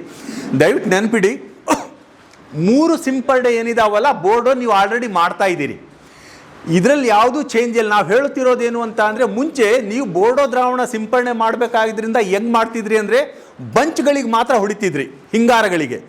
ನಾವು ಹೇಳ್ತಿರೋದೇನು ಬಂಚ್ಗಳ ಜೊತೆ ಎಲೆಗಳಿಗೂ ಹೊಡೀರಿ ಅಂತ ಅಷ್ಟೇ, ಇನ್ನೇನು ಡಿಫ್ರೆನ್ಸ್ ಇಲ್ಲ. ಏನು ಹಿಂಗಾರಗಳ ಮೇಲೆ ಹೊಡಿತಾ ಇದ್ರಿ ಅದ್ರ ಜೊತೆಗೆ ಒಂದು ಸ್ವಲ್ಪ ನೀವು ಎಲೆಗಳಿಗೂ ಹೊಡಿಬೇಕು, ಅದೇ ಒಂದೇ ಒಂದು ಚೇಂಜಸ್ಸು. ಸೊ 3 ಬೋರ್ಡೋ ಹೆಚ್ಚು ಕಮ್ಮಿ ನೀವು ಹೊಡಿತಾ ಇದ್ದೀರಿ, ಅದು ನೀವು ಅದ್ರ ಜೊತೆನೇ ನಮ್ಮ ಟೆಕ್ನಾಲಜಿನೂ ಇನ್ವಾಲ್ವ್ ಆಗಿಬಿಡುತ್ತೆ. ಸೊ ಇವು ಮಾತ್ರ ಒಂದು ಅಡಿಷನ್ನು. ಅವುಗಳಲ್ಲಿ 4ನೇ ಸಿಂಪಡಣೆಯಾಗಿ ಸೆಪ್ಟೆಂಬರ್ ಅಕ್ಟೋಬರಲ್ಲಿ ಪ್ರೋಪಿಕೊನಜೋಲ್ ರೆಕಮೆಂಡ್ ಮಾಡ್ತಾ ಇದ್ದೀವಿ. 5ನೇ ಸಿಂಪಡಣೆ ಆಗಿ ಪ್ರೋಪಿನೆಬನ್ನು. ರಿಕ್ವೈರ್ಮೆಂಟ್ ಇತ್ತು ಅಂದರೆ ಟೆಬುಕೊನಜೋಲ್ ತಗೊಳ್ಳಿ ಅಂತ ಅದೊಂದು ನಮ್ಮದಿದೆ. ಅದರ ಪ್ರಕಾರ ಇಲ್ಲಿವರೆಗೆ ಪ್ರೋಪಿಕೊನಜೋಲ್ ನಮ್ಮ ಫೀಲ್ಡಲ್ಲಿ ಆಗಿದೆ. ಈ ವರ್ಷದ ಮೇಯಿಂದ ಸ್ಟಾರ್ಟ್ ಮಾಡಿದ್ದೀವಿ. ಈಗೊಂದು 5-6 ತಿಂಗಳ ಹಿಂದಿಂದ 5-6 ತಿಂಗಳಿಂದ ಮೇಯಿಂದ ಸ್ಟಾರ್ಟ್ ಮಾಡಿದ್ದೀವಿ. 4ನೇ ಸಿಂಪಡಣೆ ಆಗಿದೆ. ಇನ್ನೂ 2 ನಮ್ಮದು ಅಫಿಷಿಯಲಿ ತಗೊಳ್ಳೇಬೇಕು. ಮೇ ಬಿ ಫೆಬ್ರವರಿ ಅಕ್ಟೋಬರಲ್ಲಿ ನಮ್ಮದು ಏನು ರಿಸಲ್ಟು ಅವೆಲ್ಲ ಫಸ್ಟ್ ಇಯರ್ ಕೊಡ್ತೀವಿ. ಆದರೆ ನೀವು ದಯವಿಟ್ಟು ನೆನಪಿಡಬೇಕಾಗಿರೋದೇನು ಅಂತ ಅಂದರೆ, ಮೇ ಬಿ ಮಹೇಶ್ ಸರ್ ಹೇಳಿದರು, ಇದು ಪೆರ್ನಿಯಲ್ ಕ್ರಾಪು, ಬಹುವಾರ್ಷೀಯ ಬೆಳೆ. ಇವಕ್ಕೆ ನಾವು ಈಗ ಹಾಕಿಬಿಟ್ಟು ನೆಕ್ಸ್ಟ್ ನಿಮಗೆ ಕಾಣಬೇಕು, ಭತ್ತದಲ್ಲಿ ಕಂಡಂಗೆ ಹಾಕಿಬಿಟ್ಟು 20 ದಿನಕ್ಕೆ 30 ದಿನಕ್ಕೆ ಕಾಣಬೇಕು ಅಂದರೆ ಚಾನ್ಸೇ ಇಲ್ಲ. ಈ ವರ್ಷ ಹಾಕಿದ್ದು ನೆಕ್ಸ್ಟ್ ಇಯರಿಗೆ ಸಿಗಬೇಕು ಅದರ ಇಂಪ್ಯಾಕ್ಟು. ಹಾಗಾಗಿ ಸ್ವಲ್ಪ ಟೈಮ್ ಕನ್ಸ್ಯೂಮಿಂಗ್ ಇದು ಕೂಡ ನಾವು ಮಾಡ್ತಾ ಇದ್ದೀವಿ. Next please. ಅಲ್ಲ, ಅದೇ ಈಗ ಅವ್ರಿಗೆ ಏನು ಹೇಳ್ತಾ ಇದ್ದೀವಿ ಅಂತ ಅಂದರೆ, ಎಲೆ ಇತ್ತು, ಹಾರ್ವೆಸ್ಟಿಂಗ್ ಇತ್ತು ಅಂದರೆ, ಈಗ ನಾನು ನಿಮಗೆ ಒಂದು ಎಕ್ಸಾಂಪಲ್ ಕೊಟ್ಟೆ. ಶಾಂತಮ್ಮವ್ರ ಮನೆಗೆ ಹೋಗಿದ್ದೆ. ಶಾಂತಮ್ಮವ್ರ ಮನೆಯಲ್ಲಿ ನಾನು ಫಸ್ಟೇ ಹೇಳಿದೆ 90% ಚುಕ್ಕೆ ಬಂದಿದೆ ಕಾಯಿಗಳಿಗೆ. ನಾವು ಬೈ ಚಾನ್ಸ್ ಒಂದು ಸ್ಪ್ರೇ ಆ ಎಲೆ ಅಂತೂ ಹಾಳಾಗಿ ಹೋಗಿದ್ದಾವೆ. ನನಗೆ ಹೇಳಿದೆ ಒಂದು 50%ಗಿಂತ ಜಾಸ್ತಿ ಅವ್ರ ತೋಟ ಹಾಳಾಗಿಬಿಟ್ಟಿದೆ ಅಂತ. ಎಲೆಗೂ ಮ್ಯಾನೇಜ್ ಆಗುತ್ತೆ, ಕಾಯಿಗಳ ಮೇಲೆ ಹೊಡೆದ್ಬಿಟ್ಟು ನಾವು ಹಿಂಗಾರ ತಗೊಂಡು ಮಾರ್ಕೆಟ್ ಮಾಡಿದ್ರು, ಸೊ ನಾಳೆ ಕಾಯಿಗಳಿಂದ ಏನು ಸ್ಪ್ರೆಡ್ ಆಗ್ತಾ ಇರೋದು ಅವಾಯ್ಡ್ ಆಗುತ್ತೆ. ಸೊ ಅದು ಒಂದು ಸ್ವಲ್ಪ ನಮ್ಮದು ಬೇರೆ ಬೇರೆ ಥಾಟ್ ಇದ್ದಾವೆ. ಆಮೇಲೆ ಈ ಬೋರ್ಡೋ ದ್ರಾವಣ ಪ್ರಿಪೇರ್ ಮಾಡಿ ನಾವು ಸಿಂಪಡಣೆ ಮಾಡ್ತಾ ಇರೋದು. Next please. ಎಲ್ಲ ಕಡೆ ಬೋರ್ಡೋ ದ್ರಾವಣ ಬೇರೆ ಬೇರೆ ಔಷಧಿಗಳನ್ನು ನಾವು ಸಿಂಪಡಣೆ ಮಾಡ್ತಾ ಇರೋದು ತೋಟಗಳಲ್ಲಿ. Next please. ಇವು ಬೇರೆ ಬೇರೆ ತೋಟಗಳು. ಆಮೇಲೆ ಇದ್ರ ಜೊತೆಗೆ 2022ರಿಂದ 2025 ಒಳಗೆ ಹೆಚ್ಚು ಕಮ್ಮಿ, ಯಾಕಂದರೆ ಟ್ರೈನಿಂಗ್ ಪ್ರೋಗ್ರಾಮ್ಸ್ ಆಗಬೇಕು, ಜನರಿಗೆ ಆ ಮಾಹಿತಿ ಹೋಗ್ತಾ ಇಲ್ಲ ಅನ್ನೋದ್ರ ಬಗ್ಗೆನೇ 132 ಟ್ರೈನಿಂಗ್ ಪ್ರೋಗ್ರಾಮ್ಸು ವಿಶ್ವವಿದ್ಯಾಲಯ ಮಟ್ಟದಲ್ಲಿ ಬರೀ ಅಡಿಕೆ ಎಲೆ ಚುಕ್ಕೆ ರೋಗದ ಮೇಲೆ ಮಾಡಿದ್ದೀವಿ. ಆಮೇಲೆ ಈಗ ಉದಾಹರಣೆ ಡಿಪಾರ್ಟ್ಮೆಂಟ್ ಆಫ್ ಹಾರ್ಟಿಕಲ್ಚರ್ ಇಲ್ಲಿ ಆರ್ಗನೈಸ್ ಮಾಡಿರೋದು ಅವರು, ಡಿಪಾರ್ಟ್ಮೆಂಟ್ ಆಫ್ ಹಾರ್ಟಿಕಲ್ಚರು ಜೊತೆಗೆ ಕೃಷಿಕ ಸಮಾಜದಿಂದ, ಹೀಗೆ ಬೇರೆ ಬೇರೆ ಇವು ಕಡೆಯಿಂದ ನಮಗೆ ಕರೆಸ್ತಾರೆ. ಹಾಗೆ 216 ಕಡೆ ಮೀಟಿಂಗ್ ಅಟೆಂಡ್ ಆಗಿದ್ದೀವಿ. ಲೀಫ್ಲೆಟ್ಸ್ 18,000 ಲೀಫ್ಲೆಟ್ಸು ನನ್ನ ಪ್ರಾಜೆಕ್ಟಲ್ಲಿ ರೈತರ ಕಡೆ ಡಿಸಿಮಿನೇಟ್ ಮಾಡಿದ್ದೀವಿ. ಪೋಸ್ಟರ್ಸ್ ಕೂಡ ಮಾಡಿದ್ದೀವಿ, ಇಲ್ಲೂ ಕೂಡ ಕೊಟ್ಟೋಗಿದ್ದಾರೆ, ನೋಡ್ಬೋದು ನೀವು, ಅಲ್ಲೆಲ್ಲ ಹಾಕಿದ್ದಾರೆ. ನ್ಯೂಸ್ ಪೇಪರಲ್ಲಿ 2 ಟೈಮು ಅಡ್ವರ್ಟೈಸ್ಮೆಂಟ್ ಕೊಟ್ಟಿದ್ದೀವಿ, ಅರ್ಧ ಪೇಜು 2 ಟೈಮ್ ನ್ಯೂಸ್ ಪೇಪರಲ್ಲಿ ಅಡ್ವರ್ಟೈಸ್ಮೆಂಟ್ ಕೊಟ್ಟಿದ್ದೀವಿ ಏನು ಮಾಡಬೇಕು ಅಂತ. ರೇಡಿಯೋ TV ಪ್ರೋಗ್ರಾಮ್ ಕೊಟ್ಟಿದ್ದೀವಿ. ಸೊ ನಮ್ಮ ಪ್ರಕಾರ ನೇರವಾಗಿ ನಾವು ಹೆಚ್ಚು ಕಮ್ಮಿ 70,000ಕ್ಕೂ ಅಧಿಕ ಜನರನ್ನು ನಾವು ನೇರವಾಗಿ ರೀಚ್ ಆಗೋದಕ್ಕೆ ಪ್ರಯತ್ನ ಪಟ್ಟಿದ್ದೀವಿ. ಇಂಡೈರೆಕ್ಟ್ ಆಗಿ ಮತ್ತೆ ಜಾಸ್ತಿ ಆಗಿರ್ಬೋದು. ಸೊ ಇದು ನಮ್ಮ ಬ್ರೀಫ್ ಆ್ಯಕ್ಟಿವಿಟಿ. Next please. ಇದು ಪೋಸ್ಟರ್ಸ್ಗಳು ಎಲ್ಲ ಕಡೆ ನಾವು ಎಲ್ಲೆಲ್ಲಿ, ಈಗ ಉದಾಹರಣೆ ಬೀಜದ ಕಂಪ್ನಿಯವರು ಹೆಂಗೆ ಹಚ್ಕೊಂಡು ಹೋಗ್ತಾರಲ್ಲ, ನಮ್ಮ ಸ್ಟಾಫ್ ಎಲ್ಲ ಕಡೆ ಹಂಚಿದ್ದಾರೆ, ಎಲ್ಲ ಕಡೆ ಅಂಟಿಸಿದ್ದಾರೆ. Next please. ಇದು ಬ್ರೀಫ್ ಆಗಿ ನಮ್ಮ ವಿಶ್ವವಿದ್ಯಾಲಯ ಮಟ್ಟದಲ್ಲಿ ಎಲೆ ಚುಕ್ಕೆ ದಯವಿಟ್ಟು ಗಮನಿಸಿ. ಅಡಿಕೆಯಲ್ಲಿ ಒಟ್ಟು 12 ಬಗೆ ರೋಗಗಳಿದ್ದಾವೆ. ನಾವು ಸ್ವಲ್ಪ ಆ ಕಡೆ ದಾವಣಗೆರೆ ಕಡೆ ಹೋದ್ವಿ ಅಂತ ಅಂದರೆ ಹಿಡಿಮುಂಡಿಗೆ ಅಣಬೆ ರೋಗ, ಅದ್ರದ್ದು ತಲೆ ತಿಂತಾರವರು. ಸೊ ನಾವು ಎಲ್ಲವನ್ನೂ ಕೂಡ ಅಧ್ಯಯನ ಮಾಡಬೇಕಾಗತ್ತೆ. ಈಗ ವಿಜ್ಞಾನಿಗಳು ಈಗ ಮೇ ಬಿ ಅರಜ್ಞಾಂತ್ ಸಾಹೇಬರು ಅಥವಾ ಮಹೇಶ್ ಸಾಹೇಬರು ಹೇಳ್ತಾ ಇದ್ರು, ವಿಜ್ಞಾನಿಗಳು ಕೂಡ ಅಷ್ಟು ಸ್ಟ್ರೆಂತ್ ಎಕ್ಸ್ಪೆಕ್ಟೆಡ್ ಇರೋದ್ರಲ್ಲೇ ನಾವು ಮಾಡಬೇಕು. ಸೊ ಕಡಿಮೆ ವಿಜ್ಞಾನಿಗಳಿದ್ದರೂ ಕೂಡ ತುಂಬ ಎಫರ್ಟ್ ಹಾಕ್ತಾ ಇದ್ದೀವಿ, ಕಷ್ಟಪಡ್ತಿದ್ದೀವಿ ಫಾರ್ಮರ್ಸ್ ಅಡ್ರೆಸ್ ಮಾಡೋದಕ್ಕೆ. ನಮ್ಮದು ಮೇಯ್ನ್ ಏನು ಅಂತ ಅಂದರೆ, ಫೈನಲಿ ನಮ್ಮ ಪ್ಲಾಂಟ್ ಪೆಥಾಲಜಿ ಒಂದು ಹೇಳ್ತೀವಿ, ಏನಪ್ಪ ಒಂದು ಆಬ್ಜೆಕ್ಟಿವ್ ಹೇಳಬೇಕಾದ್ರೆ ಫೈನಲ್ ಏನಪ್ಪ ನಿಂದು ಇದು ಸಬ್ಜೆಕ್ಟ್ ಓದೋದಕ್ಕೆ ಏನು ಫೈನಲ್ ಆಬ್ಜೆಕ್ಟಿವ್ ಅಂದರೆ, ರೈತರನ್ನು ಫೀಲ್ ಫ್ರೀ ಮಾಡೋದು, ಅವರಿಗೆ ತೊಂದರೆ ಇಲ್ದಂಗೆ, ಅವರು ಸ್ವಲ್ಪ ಖುಷಿ ಪಡುವಂಗೆ ನಿನ್ನ ಒಂದು ಅಧ್ಯಯನದಿಂದ ಅವ್ರಿಗೆ ಉಪಯೋಗ ಆಗಬೇಕು ಅನ್ನೋದೇ ನಮ್ಮದು ಫೈನಲ್ ಆಬ್ಜೆಕ್ಟಿವ್. ಅದರ ಪ್ರಕಾರ ನಮ್ಮ ಮಟ್ಟದಲ್ಲಿ ವಿಶ್ವವಿದ್ಯಾಲಯದ ಸಹಕಾರದೊಂದಿಗೆ ವೈಸ್ ಚಾನ್ಸಲರ್ ಇರ್ಬೋದು, DR ಇರ್ಬೋದು, ಬೇರೆ ಬೇರೆ ಎಲ್ಲ ಅಧಿಕಾರಿಗಳ ಸಹಾಯ ತಗೊಂಡು ನಾವು ತುಂಬ ವರ್ಕ್ ಮಾಡ್ತಾ ಇದ್ದೀವಿ. ಇನ್ನೂ ತುಂಬ ಪ್ಲ್ಯಾನ್ ಮಾಡಿದ್ದೀವಿ. ಅದೆಲ್ಲ ನಾನು ಹೇಳಕ್ಕೆ ಹೋಗೋದಿಲ್ಲ, ಯಾಕಂದರೆ ಅದು ಬೇಕಾಗಲ್ಲ. ಸೊ ಅಂದರೆ ವಿಜ್ಞಾನಿಗಳಾಗಿ ನಾವು ನಿಮ್ಮ ಜೊತೆ ಇದ್ದೀವಿ. ನಿಮ್ಮ ಜೊತೆ ಅಂತ ಅಂದರೆ ನಿಮ್ಮಲ್ಲಿ ಬರುವಂಥ ತೊಂದರೆ ತಾಪತ್ರೆಗಳನ್ನು ಅಡ್ರೆಸ್ ಮಾಡೋದಕ್ಕೆ ಸಾಕಷ್ಟು ಎಫರ್ಟ್ ಅಂತೂ ಹಾಕ್ತಾ ಇದ್ದೀವಿ. ಬಟ್ ಏನಾಗ್ತಾ ಇದೆ, ಆ ಇನ್ಫಾರ್ಮೇಷನ್ ಸರಿ ಡಿಸಿಮಿನೇಟ್ ಆಗಲ್ಲ. ಎಂಡಿಗೆ ವಿಜ್ಞಾನಿಗಳು ಏನೂ ಮಾಡ್ತಾ ಇಲ್ಲ. ಅವರು ಫೈನಲ್ ಆನ್ಸರ್ ಬರೋದು, ಅವ್ರು AC ರೂಮಲ್ಲಿ ಕೂತ್ಕೊಂಡಿರ್ತಾರೆ, AC ರೂಮಿಂದ ಹೊರಗೆ ಬರಲ್ಲ.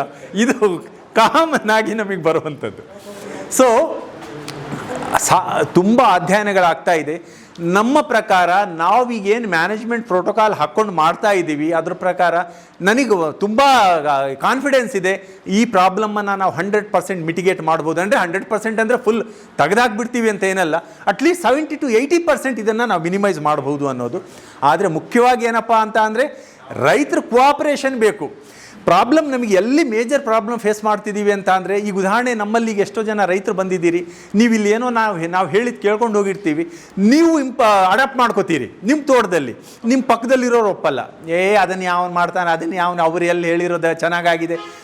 ಈ ರೋಗಾಣು ಯಾವುದೇ ನೀವು ಔಷಧಿ ಏನೇ ಹೊಡ್ಕೊಳ್ರಿ ಮ್ಯಾಕ್ಸಿಮಮ್ 25ರಿಂದ 30 ದಿನದ ನಂತರ ಔಷಧಿ ಪ್ರಮಾಣನೇ ಇರಲ್ಲ, ಅಲ್ಲಿ ಔಷಧಿ ಅಟಾಕ್ಸಿಟಿ ಇರಲ್ಲ. ಆಮೇಲೆ ಇದು ಗಾಳಿ ಮುಖಾಂತರ ಬರುವಂಥದ್ದು ಬಂದು ಮತ್ತೆ ಕೂತು ಬಿಡ್ತಾ ಎಲೆ ಅಂದರೆ ಯಾವ ರೋಗಾನು ಎಂಥದ್ದು ಔಷಧಿನೂ ಇಲ್ಲ ಎಂಥದ್ದಿಲ್ಲ. ಸೊ ಹೀಗಾಗಿ ಸಮುದಾಯ ಮಟ್ಟದಲ್ಲಿ ಎಲ್ಲರೂ ಸೇರಿಕೊಂಡು, ಈಗಾಗಲೇ ಯಾರೋ ಹೇಳಿದರು, ನೀವೆಲ್ಲರೂ ಸೇರ್ಕೊಂಡು ಹೇಳ್ತೀರಿ ಎಲ್ಲಿ ಮಾಡೋಕ್ಕಾಗತ್ತೆ, ನಾವು ಒಂದೇ ದಿನಕ್ಕೆ ಮಾಡಿರಿ ಅಂತಿಲ್ಲ. ಅಟ್ಲೀಸ್ಟ್ ಒಂದು 15-20 ದಿನ ಗ್ಯಾಪಲ್ಲಿ ನಿಮ್ಮ ಏರಿಯಾದಲ್ಲಿರೋ ಒಂದು 50 ಎಕರೆನೋ 60 ಎಕರೆನೋ ಎಷ್ಟೋ ಇರುತ್ತೆ ಒಂದೊಂದು ಹತ್ತಿರದಲ್ಲಿ, ಒಂದು 15-20 ದಿನದಲ್ಲಿ ಎಲ್ಲರೂ ಕೂಡ ಒಂದಿಷ್ಟು ಸೇರಿಕೊಂಡು ಈ ಒಂದು ಮ್ಯಾನೇಜ್ಮೆಂಟನ್ನು ನೀವು ಅಡಾಪ್ಟ್ ಮಾಡಿಕೊಂಡ್ರೆ ನಿರ್ವಹಣೆ ಮಾಡಬಹುದು. 70 to 80% we can reduce this one.